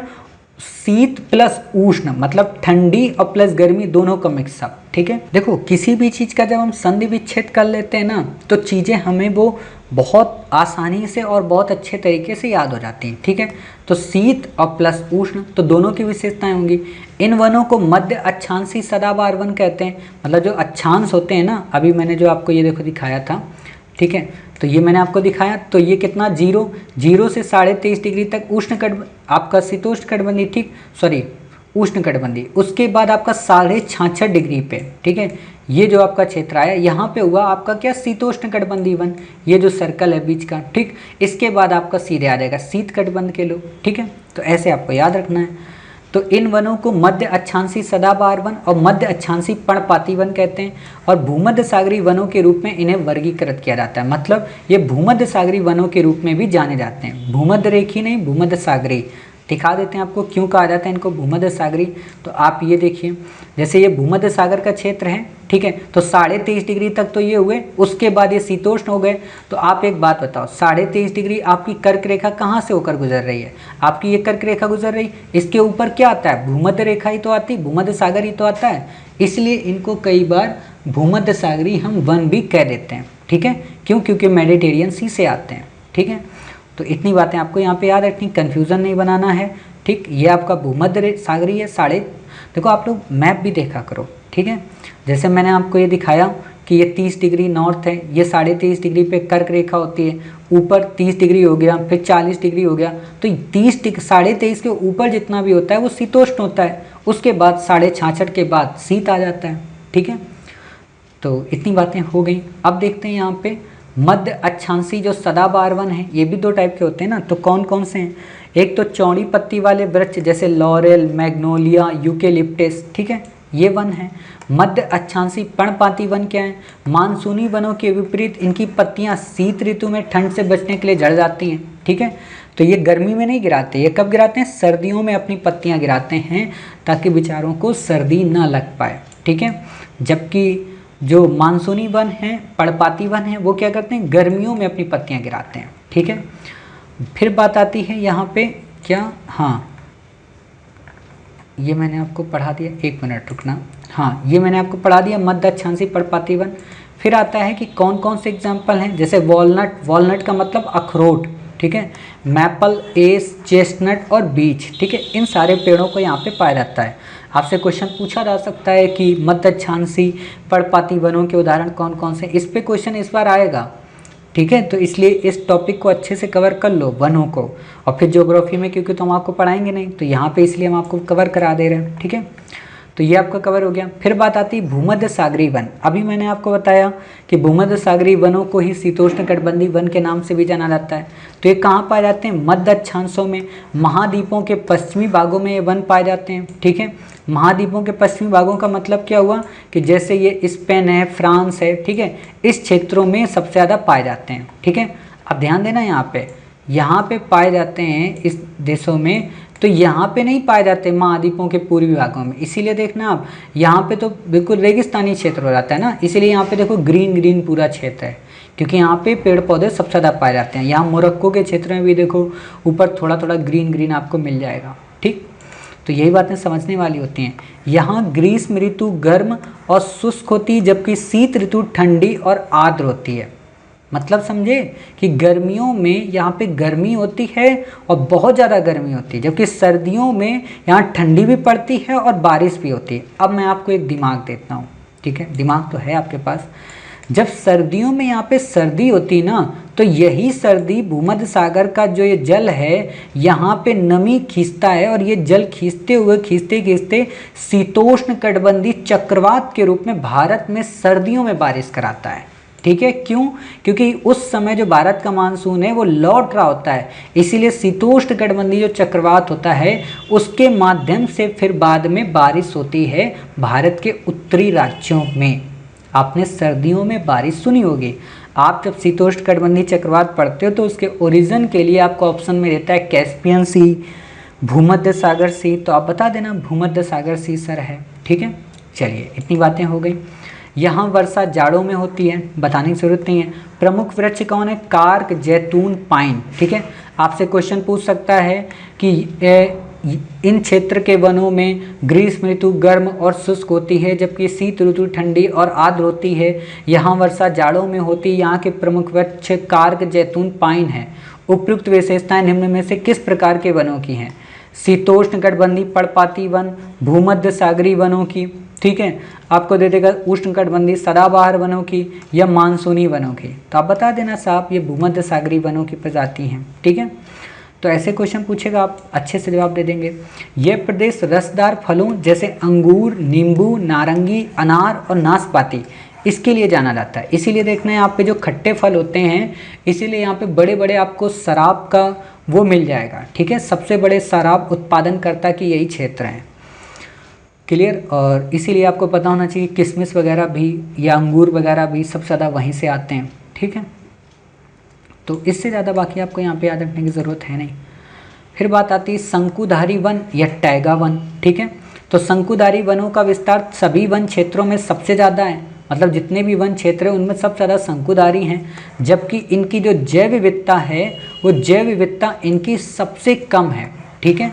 मतलब इसमें जीवधारी इतने नहीं रहते। मैंने अभी आपको बताया ना, बर्फ़ में कहाँ कितना लोग रहेंगे जाके, तो बर्फ़ में लोग ज़्यादा नहीं रहते। जैसे आप लबासना जब जाएंगे, ठीक है, तो लवासना में आपको शंकुधारी वन मिलेंगे। ठीक है, आपने देखा होगा लवासना का सीन, तो बर्फ़ वाले वो पेड़ वहाँ पे लगे होते हैं। इसीलिए देखना लवासना में जो आपके रहने के लिए हॉस्टल बनाए गए हैं, नर्मदा, गंगा, कावेरी, ठीक है, वो हॉस्टल की जो छत देखना वो ग्रीन ग्रीन होगी और ऐसे ढलमा छत होगी। ठीक है, ऐसी छत। क्यों? क्योंकि शंकुधारी है। क्यों? क्योंकि बारिश वहाँ होती है, सर्दीली होती है, हवाएं होती हैं, बर्फबारी होती है, तो जब बर्फ़ होती है तो टूट के बीच से बिखर जाती है। नहीं तो अपने यहाँ वाली अगर छत बनाए ना, जो हम लोगों की नॉर्मल होती है, तो छत वो बैठ जाएगी। ठीक है ना, इसलिए वहाँ पे छत वैसी नहीं है लवासना में। इतनी बातें क्लियर हो गई। चलिए, यहाँ पे कम होती है, ये भी आपको याद रखना है। तो ये तथ्य आप भूलना नहीं, इस टॉपिक से क्वेश्चन आपसे यहाँ पे पूछे जाएंगे। ठीक है, तो ये चीज़ें आपकी क्लियर हो गई। बाद में यहाँ पे आता है क्या, अगला जो यहाँ का फीचर है वो है टैगा वन के बारे में। टैगा वनों में, मतलब यही टैगा वनों में सबसे अधिक मुलायम लकड़ी प्राप्त होती है, जिसका सभी बायोमों के वृक्षों से अधिक आर्थिक महत्व है। मुलायम का मतलब हल्की लकड़ियाँ। आपने देखा होगा, जो आप लोग कभी कोई परचेज़ करके लाए हो कि नहीं लाए, मुझे तो नहीं पता है, लेकिन मेरे पास जैसे बहुत सारी टेबल हैं, ठीक है, पढ़ने वाली, छोटी छोटी ब्लू कलर की, जिसको आप जैसा फोल्ड करना चाहो वैसा फोल्ड कर सकते हो। होता है ना बेड वाली टेबल जो होती है, तो मेरे पास वो लैपटॉप वाली टेबल है, तो उसमें जो लकड़ी लगी है वो टैगा वन की लगी है, इसीलिए वो लकड़ी बहुत हल्की होती है। ठीक है, या आपने देखा होगा कई सारे खिलौने जो बनते हैं, है ना, वो सब हल्की लकड़ी के ही तो बनाए जाते हैं, जो बहुत खिलौने होते हैं। ठीक है ना, महंगे वाले खिलौने जो आप लोग गुड्डे गुड़िया नहीं खरीद के लाते हो, मतलब छोटे छोटे, वो लकड़ी के अगर बने होंगे तो वो उसी चीज़ के बने होते हैं। ठीक है, चीड़, देवदार, फर, स्प्रूस आदि मुलायम लकड़ी के वृक्ष हैं। ठीक है, तो आपसे अगर एग्जाम्पल में क्वेश्चन पूछे चीड़ का, देवदार का, फर का, स्प्रूस का, ये क्या उष्णकटिबंधीय पर्णपाती वन हैं? तो नहीं साहब, ये सबके सब शंकुधारी वन हैं। ठीक है, घास स्थल पारितंत्र को सवाना पारितंत्र भी कहा जाता है। इससे ज़्यादा आपसे क्वेश्चन नहीं पूछेगा। ठीक, फिर बात आती है जलीय पारितंत्र को प्रभावित करने वाले कारक कौन कौन से हैं। तो जलीय पारितंत्र को प्रभावित कई सारे कारक करते हैं। आपसे डायरेक्ट यही क्वेश्चन पूछेगा, तो ये आपको बस कारक याद रखना है, डिटेल नहीं याद रखना है। तापमान करता है, सूर्य प्रकाश करता है, लवणता करती, जल में घुलित ऑक्सीजन करती, पोषक तत्व करते हैं। मतलब क्या हुआ, कोई जीव अगर जल में रहता है, अगर उसमें पोषक तत्व ही नहीं रहेंगे तो वो कहाँ रहेगा। अगर उस जल में ऑक्सीजन ही ज़्यादा नहीं होगी तो बेचारी मछलियाँ कैसे अपना जीवन यापन करेंगी। अगर उस जल में लवणता ज़्यादा होगी, नमक ज़्यादा होगा, तो बाकी जीव जंतु कैसे सर्वाइव करेंगे। सूर्य प्रकाश अगर होगा ही नहीं तो वो अपनी जो क्रियाएं हैं, प्रजनन की क्रियाएं, वो कैसे संपादित करेंगे, एनर्जी कैसे मिलेगी। अभी मैंने आपको बताया कि ऊर्जा का सबसे प्रमुख स्रोत सूर्य है। तापमान, अगर तापमान बहुत ज़्यादा गर्म होगा तो बेचारी मछलियाँ जल नहीं जाएंगी, है ना, उबल नहीं जाएंगी, खौल नहीं जाएंगी, है ना, तो उनके भी ऊपर तो दया रहम किया करो। तो वही बात है, तापमान भी डिपेंड करता है कि कैसा टेम्परेचर है। ठीक है, तो इस तरीके से आपने ये चीज़ कवर कर ली। ठीक है, उम्मीद है आपको ये बातें समझ में आ गई। अब लास्ट इसमें क्या है, मतलब क्लास नहीं ख़त्म हुई अभी, लास्ट का मतलब इसमें टॉपिक क्या है, फिर नया टॉपिक शुरू होगा पारिस्थितिकी के बाद। वो है प्रकाशीय क्षेत्र में प्रकाश संश्लेषण व श्वसन की क्रियाएं दोनों संपन्न होती हैं। अप्रकाशीय क्षेत्र गहराई वाला क्षेत्र होता है। इस क्षेत्र में रहने वाले प्राणी अवसादों पर ही निर्भर रहते हैं। इस क्षेत्र में केवल श्वसन प्रक्रिया संपन्न होती है। अरे मोटे तौर पर ऐसे समझो प्रभु, आप में से किसी को मान लो, आप में से नहीं, मेरे को मान लो कल को अगर अंडमान निकोबार की जेल में भेज दिया जाए, ठीक है, कोई मान लो मेरे ऊपर गलत आरोप लगा दे कि मास्टर ऐसा है, rare for the rarest case इसने किया है ना, अब पूरा देश डिमांड करने लगे कि इस मास्टर को ना अंडमान निकोबार भेज दो। क्यों? क्योंकि इसने इस देश के लोगों का बड़ा शोषण किया है। सपोज करो आप लोग बच गए, क्योंकि अगर हम आपके बाद एग्जाम्पल ले लेते ना तो आप लोग नाराज़ हो जाते, इसीलिए मैंने अपना ही लिया। ठीक है, क्यों? क्योंकि आप तो छुड़ा लाओगे, क्योंकि आपका प्रीलिम लगा हुआ है ना, तो दिमाग होना चाहिए ना थोड़ा बहुत। तो अंडमान निकोबार मान लो इन लोगों ने भेज दिया मुझे। अभी तो मैं क्या हूँ कि सूर्य की रोशनी भी ले लेता हूँ, सांस भी ले लेता हूँ, कुछ खाने के लिए अगल बगल से ले लेता हूँ, ठीक है, खा लेता हूँ, बैठ जाता हूँ। अगर इन्होंने मुझे अंडमान भेज दिया और उस सेल्यूलर जेल के अंदर बंद कर दिया, अंधेरे में एक छोटी सी खिड़की बस दिखाई पड़ी और उसमें भी रोशनी नहीं आती है, तो मैं तो केवल सांस ही ले पाऊँगा, बाकी ऐसा तो ऑर्डर कर नहीं पाऊँगा। भाई एक चॉकलेट मिलेगी क्या, कॉफ़ी मिलेगी क्या, नहीं देगा ना। तो वो ज़िंदगी क्या होगी, केवल और केवल अवसादों पर टिकी हुई। जेल से जो खाना आ गया, 2 सूखी रोटी, 1 प्याज और एक थोड़ा सा नमक, वो खा लेंगे, समझ गए? तो मतलब क्या, प्रकाश की भूमिका काफ़ी इंपॉर्टेंट होती है। जैसे आप ही के घर में अगर लाइट चली जाए और खाना बनने को है तो क्या होगा, जो होगा, अरे मम्मी यही दे दो, नमक दे दो, तेल दे दो, बस थोड़ा प्याज काट दो, टमाटर काट दो, सब्जी कल बनाना। अब लाइट तो आ ही नहीं रही है, अंधेरे में कहाँ बनाओगी, पता नहीं कीड़े वीड़े गिर गए तो क्या करते हो, जल्दीबाजी करते हो ना, जो बचा कुचा होता है उसी को खा लेते हो। तो वही बात है, अवसाद का मतलब जो भी बचा कुचा मिलता है उस पर हम अपना जीवन गुजारने की कोशिश करते हैं। ठीक है, बाकी आपसे क्वेश्चन नहीं पूछेगा। अब हमारा अगला आर्टिकल जो है, प्रवाल भित्तियाँ या कोरल रीफ्स इकोसिस्टम। ठीक है, आपने जब शुरू में वीडियो देखा होगा तो वीडियो की स्टार्टिंग में जो हम लगभग 30 सेकंड की जो वीडियो क्लिप यूज करते हैं उनमें आपने देखा होगा समुद्र के अंदर का सीन, कछुए के सीन। तो वो जो अंदर आपको छोटी छोटी वनस्पतियाँ मिल रही ना, वो सब प्रवाल भित्ति है।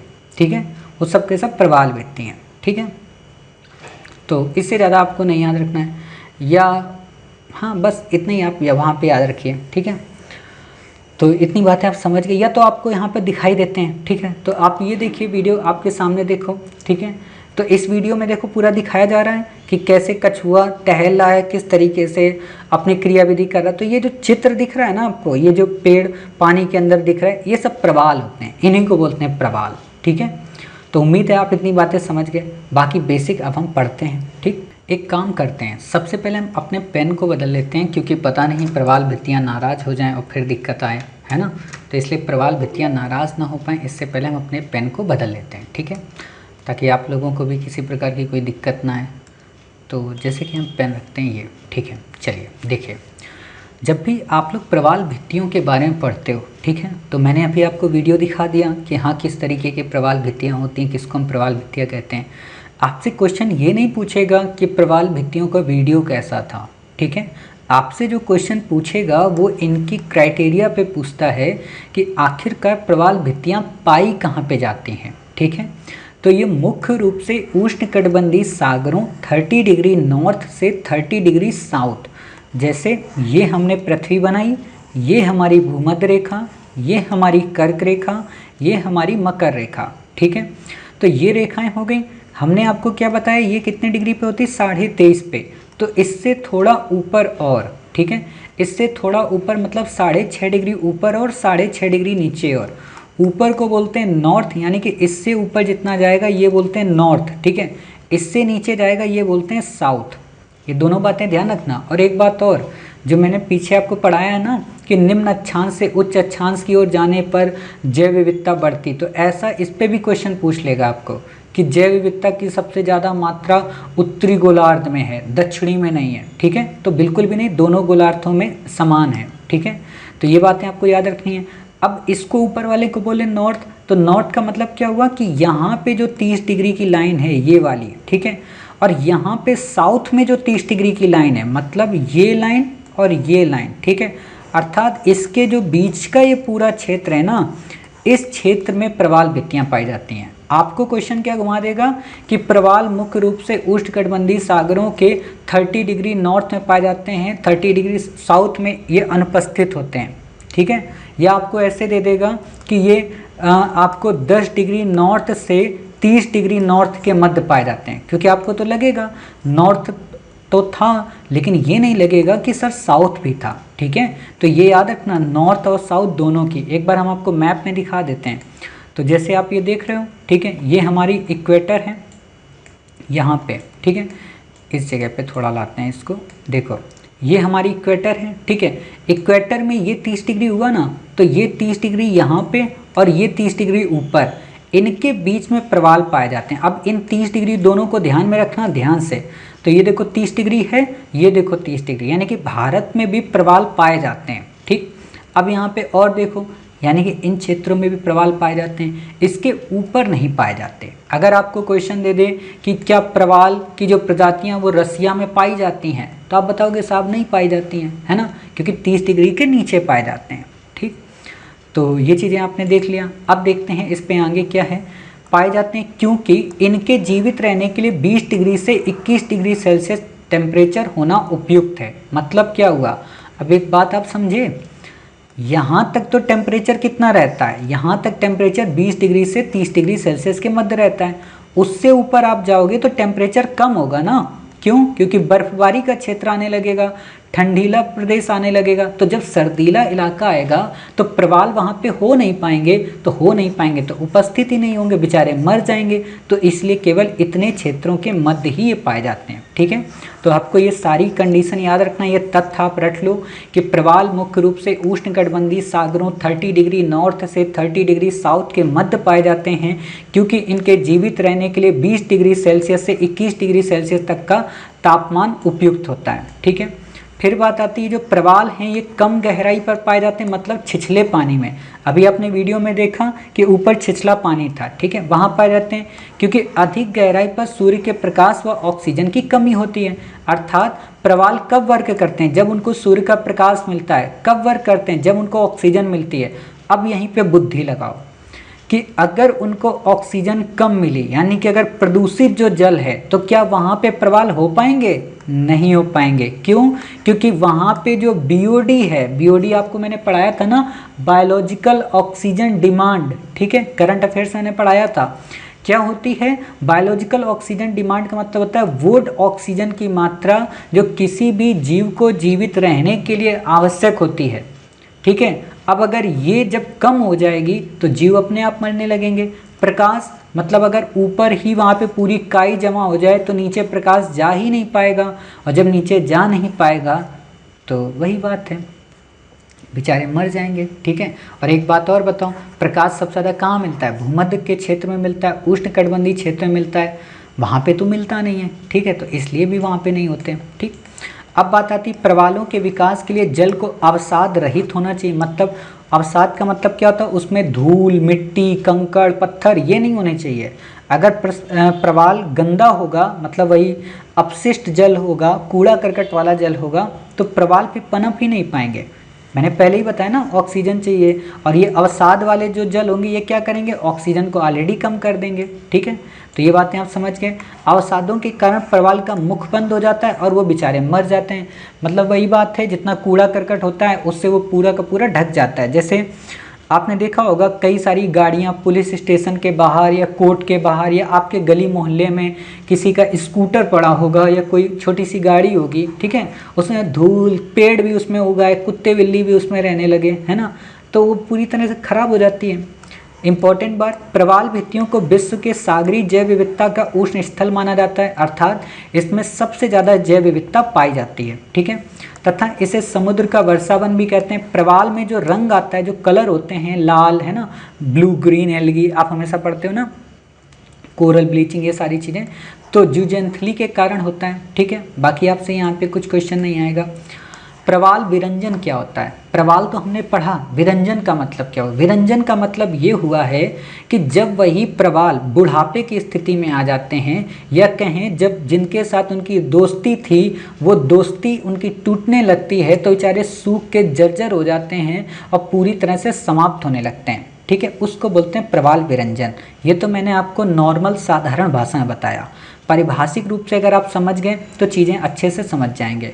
प्रवाल पर निर्भर रहने वाले जो रंगीन जूजेंथली शैवाल हैं, ठीक है, जब पर्यावरणीय घटकों के नकारात्मक प्रभाव के कारण उनके ऊपर से हट जाते हैं तो प्रवाल अपने वास्तविक सफ़ेद रंग में आ जाते हैं। इसे ही प्रवाल विरंजन कहते हैं। अरे ऐसे समझो, आप लोग घर बनवाते हो, ठीक है, घर बनवाते हो, घर बनवाने के बाद जैसे छोटी सी बात, आप लोग रेंट पे जैसे भी रहते होंगे, जो भी बच्चे शहरों में पढ़ाई करते हैं या जिस कमरे में आप लोग रहते होंगे, वहाँ पे अगर आपने सफाई रोज़ नहीं की तो क्या होगा? धूल से वो डस्ट से जमा हो जाएगा।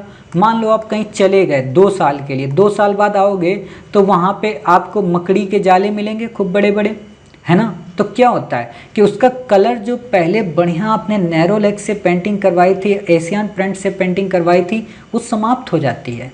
ठीक है, तो हम क्या कहते हैं? घर हमारा पुराना लग रहा, पुरानी हवेली लग रही, उजड़ी उजड़ी लग रही है। ठीक है, तो वही उजड़ी उजड़ी चीज़ को फिर से सुधारने के लिए जूजेंथली को बुलाना पड़ता है कि बाबूजी आओ, तुम रहो, सफाई करो और अच्छे से वो करो। ठीक है, अब जूजेंथली क्यों नहीं आते? क्योंकि अगर टेम्परेचर बढ़ रहा है तो बेचारे जूजेंथली रहने योग्य थोड़ा ना बचेंगे, है ना, तो इसीलिए यहाँ पे आपसे क्वेश्चन पूछा जा सकता है। ठीक, कि प्रवाल विरंजन का मतलब क्या होता है, तो आप बता देना कि साहब जो उनके साथ रहने वाले जुजेंथली सहवाल थे वो जब चले जाते हैं पर्यावरणीय घटकों के नेगेटिव इम्पैक्ट के कारण तो प्रवाल अपने वास्तविक सफ़ेद रंग में आ जाते हैं। इसे ही हम प्रवाल विरंजन कहते हैं या कोरल ब्लीचिंग कहते हैं। क्लियर। समुद्री पारितंत्र में प्रवाल एक कीस्टोन प्रजाति माना जाता है। कीस्टोन बताना पड़ेगा क्या? कीस्टोन का मतलब ये होता है जिनकी अल्पता है ना उस पूरे के पूरे समुद्री पारितंत्र को प्रभावित करें, या वो ना हो या उनकी प्रचुरता हो उसको प्रभावित करें, या उनका सबसे बड़ा रोल हो, तो वो कहलाती है कीस्टोन प्रजाति। ठीक है। पापा का एग्जाम्पल आपके दिया था मैंने। ठीक है, मतलब आपके पापा का नहीं, मतलब सबके पापा का। ठीक है। समुद्री पारितंत्र में प्रवाल एक कीस्टोन प्रजाति के रूप में माना जाता है। अब यही होता है कि अगर मैंने आपको पहले कीस्टोन ना पढ़ाया होता तो अभी आप सबके सब स्टोन ही बन जाते। अरे सर ये कौन सी नई चीज़ आ गई। ठीक है। भारत में प्रवाल भित्तियाँ कहाँ पाई जाती हैं? यूपीएससी ने आपसे क्वेश्चन पूछा है। भारत में प्रवाल भित्तियाँ मुख्यतः 4 क्षेत्रों में पाई जाती हैं। कौन कौन से क्षेत्र में? अंडमान निकोबार द्वीप समूह, कच्छ की खाड़ी, मन्नार की खाड़ी और लक्षद्वीप। ठीक है। लक्षद्वीप का वास्तव में जो पूरा का पूरा निर्माण है वो प्रवालों पे हुआ। मैंने आज ही या कल क्वेश्चन पूछा था MCQ के रूप में। कमेंट बॉक्स में आप हमें ये बताना, ठीक है, कि लक्षद्वीप के 4 आइलैंड कौन कौन से हैं। ठीक है, नाम बताना। ठीक, चलिए। जैव विविधता और पारिस्थितिक उत्पादकता एस्चुरी में अधिक होती है क्योंकि यहाँ नदियों और समुद्र दोनों के पोषक तत्वों की प्राप्ति भारी मात्रा में होती है। मतलब एस्चुरी क्या होती है? मैंने अभी आपको क्या बताया कि जो डेल्टा होता है वहाँ पे क्या होता है, मिट्टी और गाद, अवसाद, कंकड़, गोलाश्म, पत्थर, ये सब वहाँ पहुँच जाते हैं, तो वो पानी गंदा रहता है। इसीलिए आपने देखा होगा जब गंगा नदी किसी या आपके मोहल्ले का बम्बा होगा, ठीक है, बम्बा का मतलब छोटी नदियाँ, ठीक है, छोटी नदियाँ जो होंगी उसका जो पानी होगा बड़ा गंदा होता होगा। ठीक है, क्यों? क्योंकि वो मिट्टी, धूल उल सब लेके आती है, लेकिन जब हाथ में उसको लेते होगे तो साफ दिखता होगा। ठीक है, बिल्कुल वैसा ही जब नदियाँ पहाड़ों और पठारों से होकर गुजरती हैं, भ्रंश से होकर गुजरती हैं, मतलब पक्की पथरीली जगह से होकर गुजरती हैं, तो वो पानी मटमैला और गंदा नहीं होता, साफ होता है। ठीक है, और जब वो किसी समुद्र में मिलता है तो वो भी साफ होता है। तो दोनों जहाँ पे मिलते हैं, ठीक है, वहाँ पर जैव विविधता अधिकांशता देखने को मिलती है। क्यों? साफ पानी होगा तो प्रवाल भी वहाँ पे रह सकेंगे। इसीलिए कच्छ की खाड़ी में प्रवाल आपको मिल जाते हैं। ठीक है ना, क्यों मिल जाते हैं? क्योंकि वहाँ पे नर्मदा और जो तापी हैं वो क्या करती हैं, वो एस्चुरी का निर्माण करती हैं। ठीक है, आपने यहाँ पे कहीं देखा सुंदरवन आपको ऑप्शन में दिया, और यूपीएससी ने जानते हो सुंदरवन ही दिया था कि सुंदरवन में पाए जाते हैं। तो सोच सकते हो सुंदरवन में क्यों नहीं होगा, क्योंकि गंगा यमुना का वहाँ पे डेल्टा आता है। ठीक है, जैसे ये आप प्यारा भारत देखो, हाँ जैसे ये देखो, तो यहाँ पे क्या होता है, डेल्टा बनता है। तो जहाँ डेल्टा बनता है वहाँ पे ये नहीं पाया जाता है। अगर आपको एक लाइन में मैं ये भी कहूँ कि प्रवाल का जो उत्पादन है या प्रवाल की जो प्रकृति है वो डेल्टा पर निर्भर ना करके एस्चुरी पर निर्भर करती है, तो उम्मीद है कि आपको कॉन्सेप्ट समझ में आ गया होगा। क्योंकि एस्चुरी में साफ पानी होता है, अवसाद रहित पानी होता है, और एक प्रवाल को जीवित रहने के लिए अवसाद रहित पानी चाहिए। तो इसलिए प्रभु सुंदरवन में नहीं हो सकता, इसलिए प्रभु कावेरी और कृष्णा के गोदावरी के डेल्टा में नहीं हो सकता, मन्नार की खाड़ी में हो सकता है। ठीक है ना बाबूजी, इतनी बातें क्लियर हो गई? चलो अच्छी बात है। ठीक है, तो ये हो गया आपका। अनूप ऐसी आर्द्र भूमियां हैं जिसमें वृक्ष भी पाए जाते हैं, जबकि कच्छ में वृक्ष नहीं पाए जाते।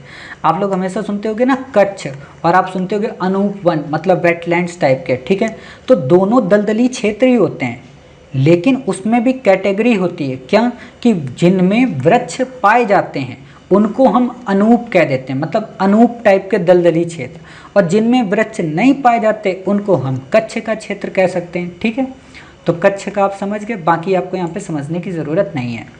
अब अगला आर्टिकल हमारा आता है मैंग्रोव वन, काफ़ी इंपॉर्टेंट। देखो 99% बच्चे जानते हो प्रवाल में और मैंग्रोव में कंफ्यूज हो जाते हैं। अभी मैंने आपको क्या बोला कि जो प्रवाल हैं ये सुंदरवन में नहीं पाए जाते, बोला ना। मैंग्रोव जो हैं वो विश्व के सबसे बड़ा जो क्षेत्र है मैंग्रोव का वो क्या है, सुंदरवन। ठीक है ना, तो कंफ्यूज मत होना। मतलब कई बार ऑप्शन में दिया था, और मैंने जब रिसर्च में कर रहा था यूपीएससी के बच्चों पे, तो मैंने जितने भी बच्चों से पूछा कि भाई ये बता तूने प्रवाल में सुंदरवन क्यों लगा के आया, तो बोलता है सर जी बात यह है ना कि हमने मैंग्रोव पढ़ लिया था। मैंने कहा प्रभु मैंग्रोव अलग चीज़ है, प्रवाल अलग चीज़ है, प्रवाल को कोरल बोलते हैं, मैंग्रोव को मैंग्रोव बोलते हैं, तुम भी हद करते हो। बोला सर जी हो गई गलती, क्या करें अब। तो मैंने कहा कोई बात नहीं, अच्छे से पढ़ लो, है ना। तो वो गलती आपको नहीं करना है, ठीक है।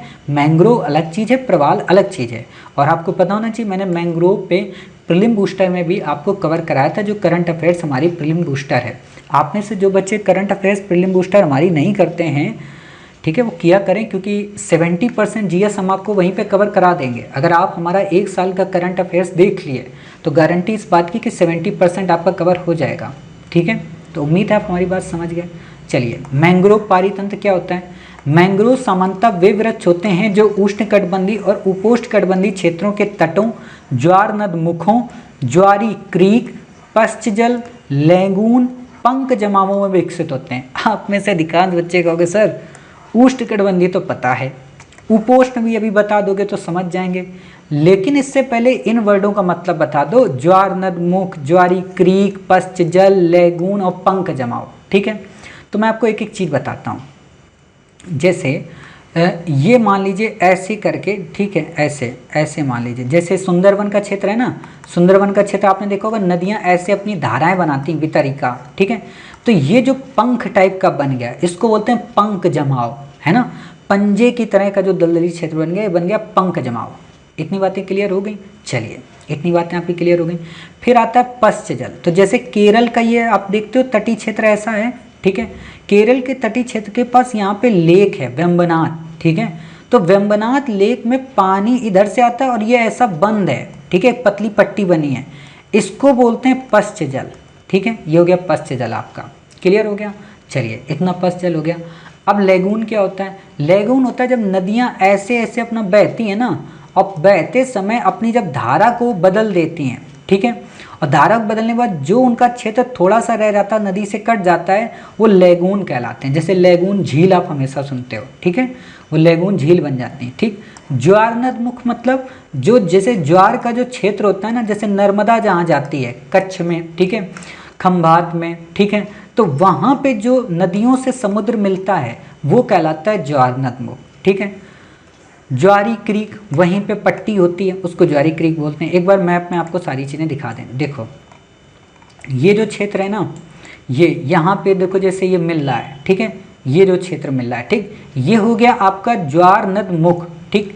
और यहाँ पे जो ये छोटी छोटी पट्टियाँ बनी ना, इसको बोलते हैं ज्वारी क्रीक, क्लियर। यहाँ पे देखो कई सारे प्लांट हमारे यहाँ लगे होते हैं ज्वार भाटा वाले, ठीक है, मतलब हम ज्वारी ऊर्जा जो जनरेट करते हैं, ठीक है। तो आप ये समझ गए। यहाँ पे अब देखो, यहाँ पे कितना छोटा छोटा वो क्षेत्र है, दलदली, ठीक है, दलदली है ही नहीं उतना यहाँ पे, तो इनको हम बोलते हैं ज्वारी क्रीक, ठीक। अब इसी को यहाँ पे उल्टा करके देखो, ये देखो पश्चिम बंगाल का, ठीक है, सुंदरवन, कितनी यहाँ पे नदियों की वितरिकाएं बनी है ना। तो इसको बोलते हैं पंख जमाव, कीचड़ वाला, दलदल वाला, ठीक है। तो समझ गए इतनी बातें। चलो अच्छी बात है, इतनी बातें आप समझ गए। तो अब इनको हम समझ लेते हैं, मतलब समझ तो वैसे हम गए हैं, लेकिन अब इनको ऐसे भी समझ लेते हैं, ठीक। तो ये क्या होते हैं, ये एक तरीके के वृक्ष होते हैं जो उष्णकटिबंधीय और उपोष्णकटिबंधीय क्षेत्रों के तटों, ज्वार नद मुखों, ज्वारी क्रीक, पश्चजल, लैगून एवं पंख जमावों में विकसित होते हैं। आप में से जिन लोगों ने नदियों में नहाया है, ठीक है, तालाबों में नहाया या कहीं पर भी आप लोग गए होंगे, ठीक है, तो आपने देखा होगा उस पानी के उसमें अंदर अगर वो साफ पानी है या थोड़ा वैसा पानी, तो उसमें कई सारे छोटे छोटे मतलब पेड़ पौधे उगाते हैं और उनकी जड़ें बड़ी मजबूत होती हैं, ठीक है, वो लताएं लटकती रहती हैं उसमें, ठीक। तो वो जो लताएं लटकती रहती हैं ना, वो जो झाड़ियाँ जिनको हम लोग बोलते हैं, वही एक तरीके के मैंग्रोव होते हैं हमारे, ठीक है, जो मोटी मोटी गठीली झाड़ियाँ बन जाती हैं, पानी में डूबी होती हैं, जड़ें ही होती हैं, पत्ते नहीं होते उसमें, जड़ें होती हैं सिर्फ, ठीक है। तो उनको मैंग्रोव कहते हैं, ठीक है, इतनी बातें। चलिए, फिर बात आती है जिन स्थानों पर ये उगते हैं वहाँ ऑक्सीजन की कमी रहती है। काफ़ी इंपॉर्टेंट बात है, मतलब ये जहाँ पर उगते हैं वहाँ पर ऑक्सीजन की कमी रहती है, इसीलिए उगते हैं। ठीक है। विषुवत रेखा के आसपास के क्षेत्रों में जहाँ जलवायु गर्म और नम होती है वहाँ मैंग्रोव वनस्पतियों की लगभग सभी प्रजातियाँ पाई जाती हैं। मतलब ये कई टाइप के मैंग्रोव होते हैं, तो विषुवत रेखा के मध्य ये सारी आसपास क्षेत्रों में पाए जाते हैं। विषुवत का मतलब भूमध्य रेखा। ठीक है, बच्चे कन्फ्यूज रहते हैं विषुवत में। मैंग्रोव वनों में पौधों के अतिरिक्त कवक भी मिलता है, शैवाल भी मिलता है, जीवाणु भी पाए जाते हैं। ठीक है, मतलब पौधे तो मिलते ही मिलते हैं, कवक भी मिलते हैं, उसमें शैवाल भी मिलते हैं। शैवाल अभी हमने पढ़ा था, जुजेंथली किसके साथ रहता है बेचारा, प्रवाल के साथ, तब तक जब तक इन्वायरमेंट डिग्रेड ना हो। ठीक है, इंपॉर्टेंस क्या है, काफ़ी इंपॉर्टेंट है। प्राकृतिक शरण स्थल, मतलब कई सारे जो जीव होते हैं उनको नेचुरल हैबिटेट प्रोवाइड कराता है। ठीक है, भोजन के स्रोत के रूप में, मतलब लोग इस मैंग्रोव के वनों का मतलब सेवन भी करते हैं। ठीक है, काफ़ी ज़्यादा इंपॉर्टेंट होता है। प्राकृतिक जल शोधक, मैंग्रोव की जो जड़ें होती हैं, आप लोगों ने वाइल्ड लाइफ वाला देखा होगा ना चैनल, जिसमें वो मैन वर्सेस वाइल्ड आदमी आता है, तो वो क्या करता है, जब कभी जंगल में फंसा होता है तो उसी मैंग्रोव की जड़ को ही तो खोदता है और उसी से पानी निकाल के पीता है। ठीक है, सन की पराबैंगनी जो किरणें हैं बी, उनसे बचाव करता है। हरित गृह प्रभाव को कम करता है, औषधि उपयोग में काम आता है, तलछटी हटाने का काम करता है, तटीय क्षरण को रोकता है, बाढ़ नियंत्रण करता है, प्राकृतिक संरक्षण कार्य, आर्थिक लाभ। यूपीएससी ने इस 10 नंबर पॉइंट पे पूछा था प्राकृतिक संरक्षण कार्य कैसे। जैसे आप लोग मुंबई का बीच देखते हो ना, तो मुंबई के बीच में आपने देखा होगा बड़े बड़े पत्थर रखे रहते हैं इधर किनारे। ठीक है, और ये सड़क बनी हुई है वहाँ पे, नरीमन जो बीच है ना, तो वो पत्थर क्यों है, क्योंकि जब लहरें टकराएं तो यहीं से वापस हो जाएं, वो सड़क के इस पार ना आए। ठीक है, बिल्कुल वैसा ही ये जो मैंग्रोव वन होते हैं, सुंदर वन के आसपास ऐसे पूरे एक जाल बनाए होते हैं और झाड़ियों की तरह ऐसे होते हैं। ठीक है ना, ऐसे मतलब ऐसे झाड़ियों की तरह, ऐसे जाल की तरह पूरे बने होते हैं। ठीक है, अब जब ऐसे झाड़ियाँ और ऐसे जाल होते हैं ये, अरे आप लोगों ने उनको देखा है, कमांडो को, सर्जिकल स्ट्राइक आपने मूवी देखी होगी, उसमें वो बेचारा जो पानी से निकलता है ना, जग जितिया जो गाना है, उसमें जब वो पानी से निकलता है और पेड़ पूरा अपने ऊपर ओढ़े होता है, वो मैंग्रोव की जड़ें ही पूरी होती हैं। ठीक है, अपने आप को ढकने के लिए। ठीक, तो वो जो जड़ें का पूरा तंत्र होता है ना, वो मैंग्रोव होता है। तो ऐसी ये जड़ें क्या करती हैं, पानी मान लो खूब तेज़ी से आया, उसको ब्रेक कर देता है, उसको रोक देता है। ठीक है, इससे ज़्यादा आपको यहाँ पे कुछ भी समझने की आवश्यकता नहीं है। बाकी इतना डेप्थ आपको इन्वायरमेंटलिस्ट थोड़ा ना बनना है, क्वेश्चन सॉल्व करना है, कॉन्सेप्ट समझ में आना चाहिए। कॉन्सेप्ट समझ में आ गया, देखे भी हो, मुंबई भी गए हो, सब कुछ तो देख आए हो। ठीक है, अपने पे भरोसा रखो। ठीक, अब कुछ इंपॉर्टेंट तथ्य हैं जो वहाँ पे रह गए थे। क्या, उष्णकटिबंधीय पर्णपाती वन कौन कौन से हैं, सागौन है, साल है, शीशम है, हुर्रा है, महुआ है, आंवला है, सेमल है, कुसुम है और चंदन है। ठीक है, करंट अफेयर्स में हमने आपको पढ़ाया था ना कुसुम के बारे में, कि इसके तेल का उपयोग होता है खाद्य में। ठीक, तो ये याद रखना, क्वेश्चन आपको दे देता है शीशम, सागौन, साल, तो बता देना उष्णकटिबंधीय पर्णपाती वन है, ना कि सदाबहार। शुष्क पर्णपाती वन कौन है, तेंदू, काफ़ी ज़्यादा चर्चा में, तेंदू के पत्ते बीड़ी बनाने के काम आते हैं। पलाश, अमलतास, बेल, खैर, ऑक्सलवुड। ठीक है, ये भी आपको पता होना चाहिए। उष्णकटिबंधीय कांटेदार वन कौन से हैं, अच्छे से पता है, बबूल है, बेर है, खजूर है, खैर है, नीम है, खेजड़ी है। ठीक है, तो ये सब कांटेदार वन होते हैं। मुझे आज तक ये नहीं समझ में आया कि नीम में कांटा कहाँ से होता है, मैंने तो नहीं देखा नीम में कांटा, लेकिन वही है ना, लोग रखती है नीम में कांटा होता है। ठीक, चलो इतनी देर से हम लोग सवाल एल्गी बात कर रहे हैं। एल्गी क्या होती है देख लेते हैं भाई। ये एक कोशिकी से लेकर बहुकोशिकी तक हो सकते हैं। कोशिका का मतलब समझ गए ना, जो एक सेल से मिलकर बनता है, जैसे मानो कई सेल से मिलकर बना है। ठीक है, कह दोगे सर कौन सा सेल है, एवरेडी वाला कि ड्यूरो सेल है जो इतने दिन तक कभी ख़राब नहीं हुआ है, तो पूछना, फ़ोन मिलाना भगवान को अपने कि साहब बता दो कौन सा सेल डाल के भेजे हो, लेकिन फिर भी तुम उसका शुक्रिया अदा नहीं करते ना। ठीक, परंतु पौधों के समान इनमें जड़, पत्तियां इत्यादि नहीं होती। मैंने आपको बताया था कि जड़, पत्तियां इत्यादि वगैरह नहीं होती। शैवाल नाइट्रोजन को स्थिर कर मिट्टी की उर्वरता शक्ति को बढ़ाते हैं और फसल वृद्धि में काफ़ी सहायक होते हैं। ठीक है, इससे ज़्यादा आपसे क्वेश्चन नहीं पूछेगा। शैवाल ब्लूम क्या होता है, ब्लूम का मतलब क्या होता है, बहुत तेज़ी से कोई चीज़ घटना घटी। ठीक है, तो जलीय पारितंत्र में तीव्र गति से शैवालों की वृद्धि को एल्गी ब्लूम कहते हैं। मान लो जल है, वहाँ पे खूब सारे पोषक तत्व अगर मिलने लगे, ठीक है, खूब सारे पोषक तत्व मिलने लगे तो बहुत ज़्यादा पनपेंगे, है ना, मतलब बहुत ज़्यादा संख्या में आ जाएंगे। जैसे आपने देखा होगा कि अगर एक आप पक्षी को कुछ भी दाना डालना, एक दिन एक पक्षी को डालना, ठीक है, फिर देखना उनके दोस्त, उनके चाचा, उनके रिश्तेदार, उनकी चाची, उनकी भाभी की भाभी, उनकी चाची, सबको लिवा लाते हैं। मतलब हद हो जाती है, कभी कभी तो पूरे घर का अनाज भी खा जाएं, इतने आ जाते हैं, ठीक है। और यही चूहा की फैमिली, मतलब हम लोग तो चूहा की फैमिली से इतना ज़्यादा परेशान हो जाते हैं कि चूहा क्या करते हैं, ठीक है, 10 बच्चे एक साथ देते हैं पहली बात तो, ठीक है।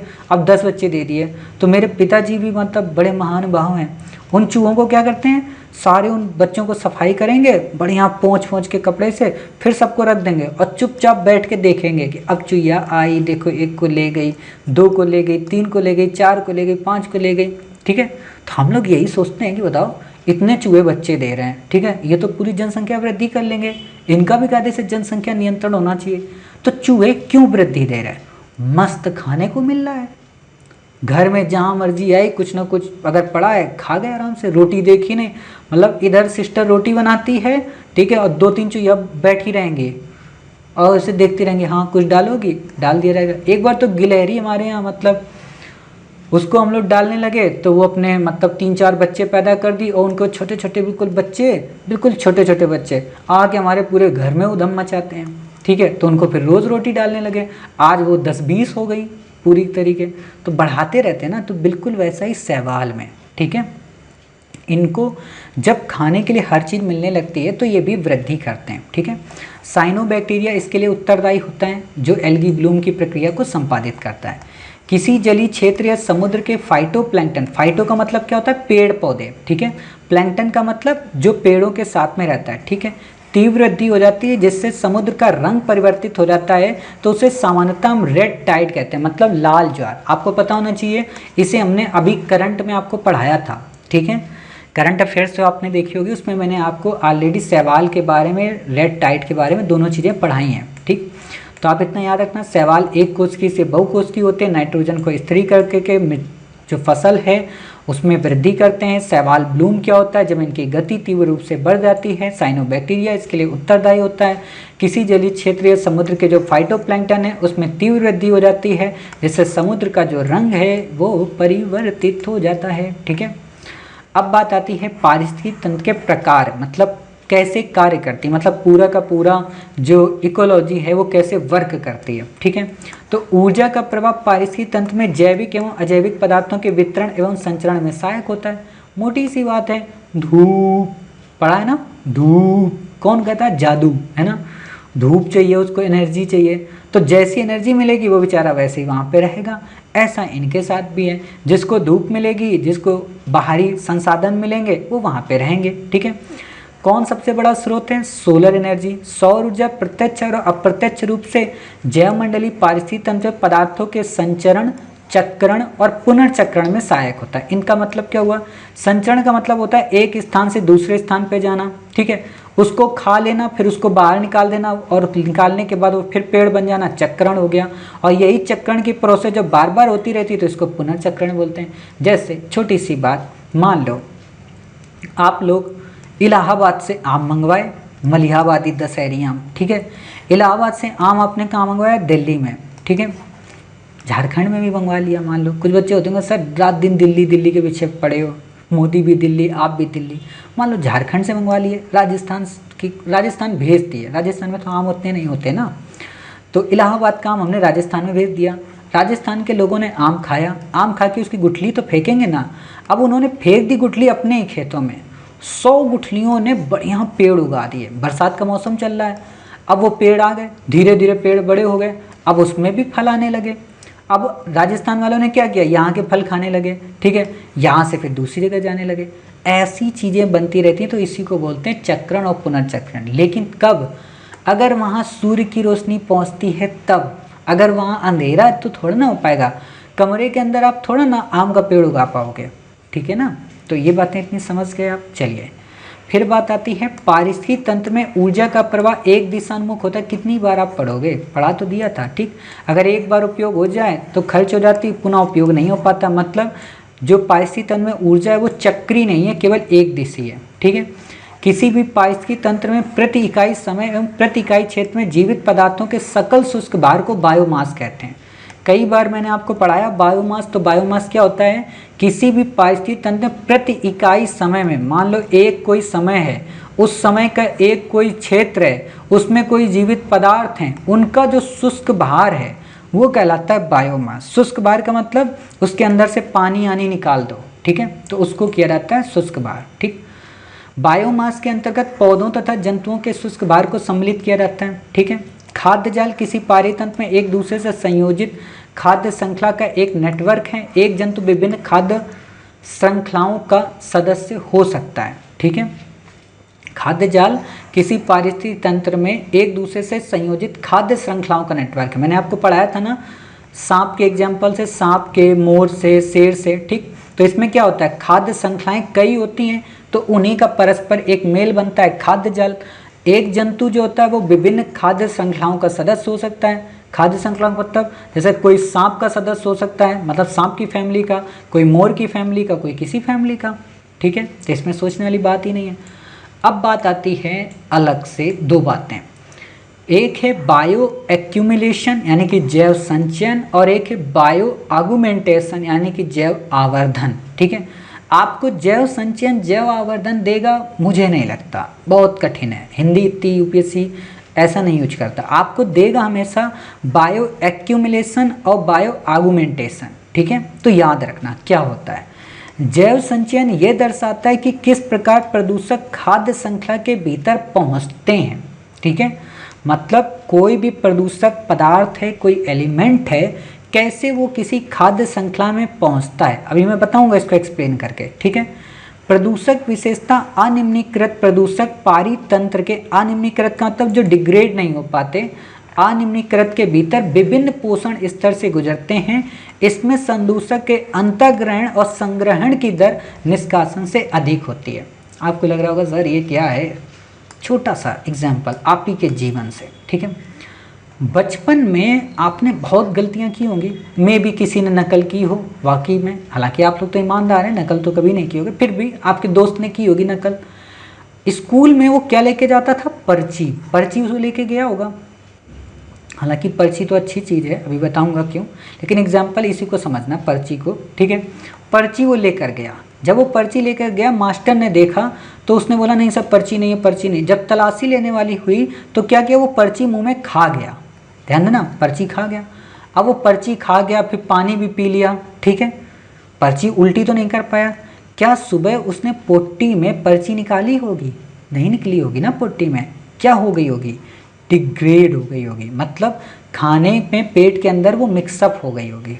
समझ रहे हो, आपको लग रहा हो सर कितनी छीछी वाली बातें कर रहे हो, समझो क्वेश्चन तभी समझ में आएगा। ठीक है, इसीलिए कहते हैं एनवायरनमेंट पढ़ाने वाला और बायोलॉजी पढ़ाने वाला बिल्कुल डॉक्टर होना चाहिए, ना तो शर्म होनी चाहिए बताने वाले को, ना ही शर्म होनी चाहिए सुनने वाले को। ठीक है, तो वही बात है, जहाँ पे फुहड़ता होती वहाँ फुहड़ता होती, जहाँ पे चीज़ें समझना होता है वहाँ समझना होता है। ठीक है, तो मान लो इसने पोट्टी नहीं निकाली, पोट्टी में नहीं निकला, क्यों नहीं निकला, क्योंकि ये डिग्रेड हो गया था, ये निम्नीकृत हो गया था, अर्थात ये एक ऐसा पदार्थ इसने खाया था जो अंदर के जो भी अम्ल थे उन्होंने उसको तोड़ दिया था, ब्रेक कर दिया था और उसका विघटन कर दिया था। लेकिन अगर सपोज करो इसने कोई प्लास्टिक का पेन खा लिया या किसी ने गोली खा ली बंदूक वाली, तो क्या वो डिग्रेड होती है, नहीं होती है। ठीक है, ध्यान से सुनना इस चीज़ को, वो डिग्रेड नहीं होती है। सपोज करो उसने 3 गोलियां खा ली, तो तीनों गोलियां उसके पेट में पड़ी रहेंगी। अब यहाँ ध्यान देना, गोलियां खा रहा है, 3 निकल नहीं रही एक भी, मतलब अंतर्ग्रहण और संग्रहण की दर बढ़ रही है, खाने की और स्टोर करने की दर बढ़ रही है, लेकिन निकलने की दर नहीं बढ़ रही है। मतलब अंतर्ग्रहण और संग्रहण की दर निष्कासन से अधिक होती है, यानी कि निष्कासन की दर अंतर्ग्रहण और संग्रहण की अपेक्षा कम होती है। समझ गए, चलो ये तो हो गया नॉर्मल बात। अब आपको बताते हैं ओरिजिनल बात। ओरिजिनल क्या, आपने एक नाम सुना होगा डिक्लोफेनिक दवा का, सुना होगा। डिक्लोफेनिक दवा को खा खा के जो बेचारे बाज हैं, ठीक है, वो बेचारे मरने लगे। ठीक है, तो डिक्लोफेनिक दवा क्या थी, डिक्लोफेनिक दवा हो तो या आप हमेशा एक और दवा सुनते होंगे, ऑक्सीटोसिन इंजेक्शन, ठीक है। ऑक्सीटोसिन जो इंजेक्शन होता है उसको लवर इंजेक्शन बोलते हैं। उसके बारे में मैं आपको डिटेल में यहाँ जानकारी नहीं दे सकता हूँ, हालांकि मुझे पता तो है पूरा, लेकिन उसकी डिटेल जानकारी देना 2 कारण से अलाउ नहीं है, क्योंकि उसके नेगेटिव इम्पैक्ट ज़्यादा होते हैं, पॉजिटिव इम्पैक्ट काफ़ी कम होते हैं।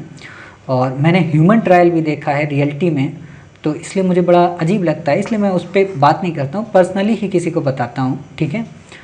तो उस पर हम वैसे बताएंगे, यहाँ पे मैं नहीं बता सकता हूँ। भारत में बैन भी है ऑक्सीटोसिन का इंजेक्शन। लेकिन आपने देखा होगा आपके गांव में, मोहल्ले में जब कोई गाय या जानवर दूध नहीं देता है तो उसको ऑक्सीटोसिन का इंजेक्शन लगाया जाता है, ठीक। तो इससे क्या होता है कि उसकी जो दूध स्रावी ग्रंथियाँ होती हैं वो अचानक से दूध पूरा उतार देती हैं और उसके थनों में पूरा दूध आ जाता है, और वो जो किसान होता है या जो दूध वाला होता है वो सारा दूध उसका निकाल लेता है, ठीक है।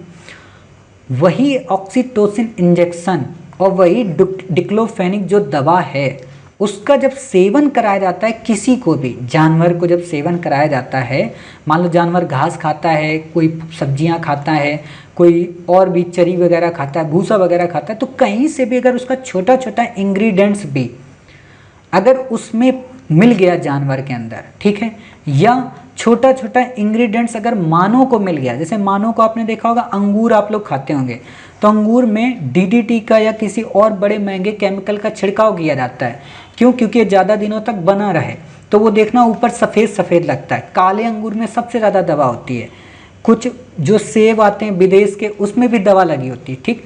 और अगर आपने उसको बिना धोए, सब्जी को अच्छे से धोए बिना खा लिया, तो छोटी छोटी मात्रा, लगभग मिलीग्राम की मात्रा आपके पेट में सांद्रित होती रहती है, ठीक है। उसका जब संकेंद्रण बढ़ने लगेगा तो डिग्रेड नहीं होगी, बल्कि आपकी बॉडी के एक कोने में बैठ जाएगी, ठीक। और जब डिग्रेड नहीं होगी तो या तो मोटापा बना देगी, या तो पथरी बना देगी, या तो आपके पेट के डाइजेशन सिस्टम को खराब कर देगी, है ना, और या आपका पूरा पेट ही खराब कर देगी और आपको ऑपरेशन करना पड़ेगा। वो क्या होता है? वही होता है एक तरीके का हमारा जैव संचयन, ठीक है। जैव संचयन, इतनी बातें क्लियर हुई। जैव संचयन मतलब वो स्टोर हो रहा है, और उसी में जब कोई मानव मर गया, जैसे मान लो पारसी समुदाय में क्या होता है, मानव जब मर जाता है तो उसको खुले में बाज और चील कौवों के लिए छोड़ दिया जाता है। तो चील कौवे अब रोज 10 पारसी लोगों को खा रहे हैं, तो बताओ चील कौवों में ज़्यादा डिग्रेडेशन बढ़ जाएगा ना, उनके भी तो नहीं निकलेगा ना, तो वही स्टोर होकर उनकी श्वसन नलिकाओं को बंद कर देता है। भाई वो तो छोटे होते हैं बेचारे, आदमी तो बड़ा होता है, कहीं पे भी पड़ा रहेगा, ठीक है। तो इससे कई सारे बाज खत्म हो गए। वही बात है यहाँ पे समझने की, ठीक। तो इतनी बातें समझ गए। अब आता है जैव आवर्धन। अच्छा, मैंने जैव आगुमेंटेशन बोला था, ठीक है, वो यहाँ पे नहीं है, जैव मैग्निफिकेशन है, ठीक है। ये क्या होता है? जैव आवर्धन का अर्थ उस प्रवृत्ति से है जिसमें प्रदूषक जैसे जैसे एक पोषण स्तर से दूसरे पोषण स्तर पर जाते हैं वैसे वैसे उनका सांद्रण बढ़ता जाता है। बिल्कुल वही बात है, मैंने आपको बताया ना कि मान लो अंगूर को आपने खाया, ठीक है, अरे अंगूर तो बहुत बड़ी चीज़ है, मतलब उसमें तो 2 ही 3 लोग होंगे ना, अंगूर को छोड़ो, मैं आपको छोटा सा एग्जांपल देता हूँ। मान लो मुर्गा, ठीक है, मुर्गा को आपने खाया, ठीक है, मुर्गा को आपने खा लिया। मुर्गा को खाने के, मुर्गा भी बड़ी चीज़ है और इससे छोटा करते हैं, ठीक है, छोटा क्या करते हैं, सांप को, हाँ, जैसे सांप है, ठीक है, सांप को मोर ने खाया, ठीक है, सांप में कुछ सांद्रण रहा होगा, वो मोर में चला गया, ठीक। मान लो सांप में 5 था, ठीक है, और मोर ने मान लो 5 सांप खा लिए, तो मोर के पास कितना आ गया, 25 ग्राम आ गया, ठीक है। मोर को किसी और पक्षी ने खा लिया, मान लो मानव ने खा लिया, ठीक है, मानव खाता है मोर, आपको पता होना चाहिए, ठीक। मोर को मानव ने खा लिया, मानव ने 2 मोर खा लिए, तो मानव में कितना हो गया, 50। मानव को बाज ने खा लिया, ठीक है, बाज में कितना चला गया, 50। अब बाज ने 4 मानव खा लिए, तो 50-50 वाले 4 हो गए, इंटू 4, तो 200 ग्राम बाज में आ गया। बाज तो बेचारा है तो छोटा सा, सांप से भी छोटे आकार का, तो बाज तो जिंदा ही नहीं बचेगा ना। तो यही जो सांद्रण बढ़ता जा रहा है, इस सांद्रण को कहते हैं जैव आवर्धन। आवर्धन का मतलब होता है बढ़ोतरी, ठीक है। तो जैव आवर्धन का मतलब क्या हुआ, सांद्रण बढ़ने की मात्रा, ठीक है। इतनी बातें क्लियर हो गई। चलिए, जैव आवर्धन के लिए होने के लिए प्रदूषक तत्वों में 4 बातों का होना चाहिए। एक तो दीर्घ स्थायित्व, मतलब लंबे समय तक बने रहे, गतिशीलता हो, विलयशीलता हो और सक्रियता, मतलब विलय हो जाते हों और सक्रिय एक्टिव रोल अपना प्ले करते हो, जैसे डिक्लोफेनिक दवा वो एक्टिव रोल प्ले करती है, ठीक है। तो इतनी बातें आप समझ गए। तो उम्मीद है आज के आपको काफ़ी सारे आर्टिकल समझ में आए होंगे, काफ़ी डेप्थ में मैंने पढ़ाया, हर एक कॉन्सेप्ट क्लियर किया है। अगर क्लास आपको एक बार में नहीं समझ में आई है तो बेहिचक 2 बार देखिए, क्योंकि ये जो क्लासेस होती हैं आपकी साइंस अगर बैकग्राउंड नहीं होती है तो बिल्कुल नहीं झिलती है, करंट अफेयर्स आप अवेयर नहीं होते तो बिल्कुल नहीं झिलती है, इन्वायरमेंटलिस्ट थोड़े बहुत नहीं होते हैं, इन्वायरमेंट के प्रति अगर आपकी अभिरुचि नहीं होती तो भी नहीं झिलती है। ठीक है, क्योंकि मैंने आपको बहुत सारे करंट एग्जाम्पल दिए हैं, इसलिए ज़रूरी हो जाता है कि आप इनको सही से कवर करें। ठीक है, मिलते हैं अपने नेक्स्ट पार्ट में, नेक्स्ट टाइम में कुछ इंपॉर्टेंट आर्टिकल के साथ। तब तक अपना ख्याल रखिए, स्वस्थ रहिए। जय हिंद, जय भारत।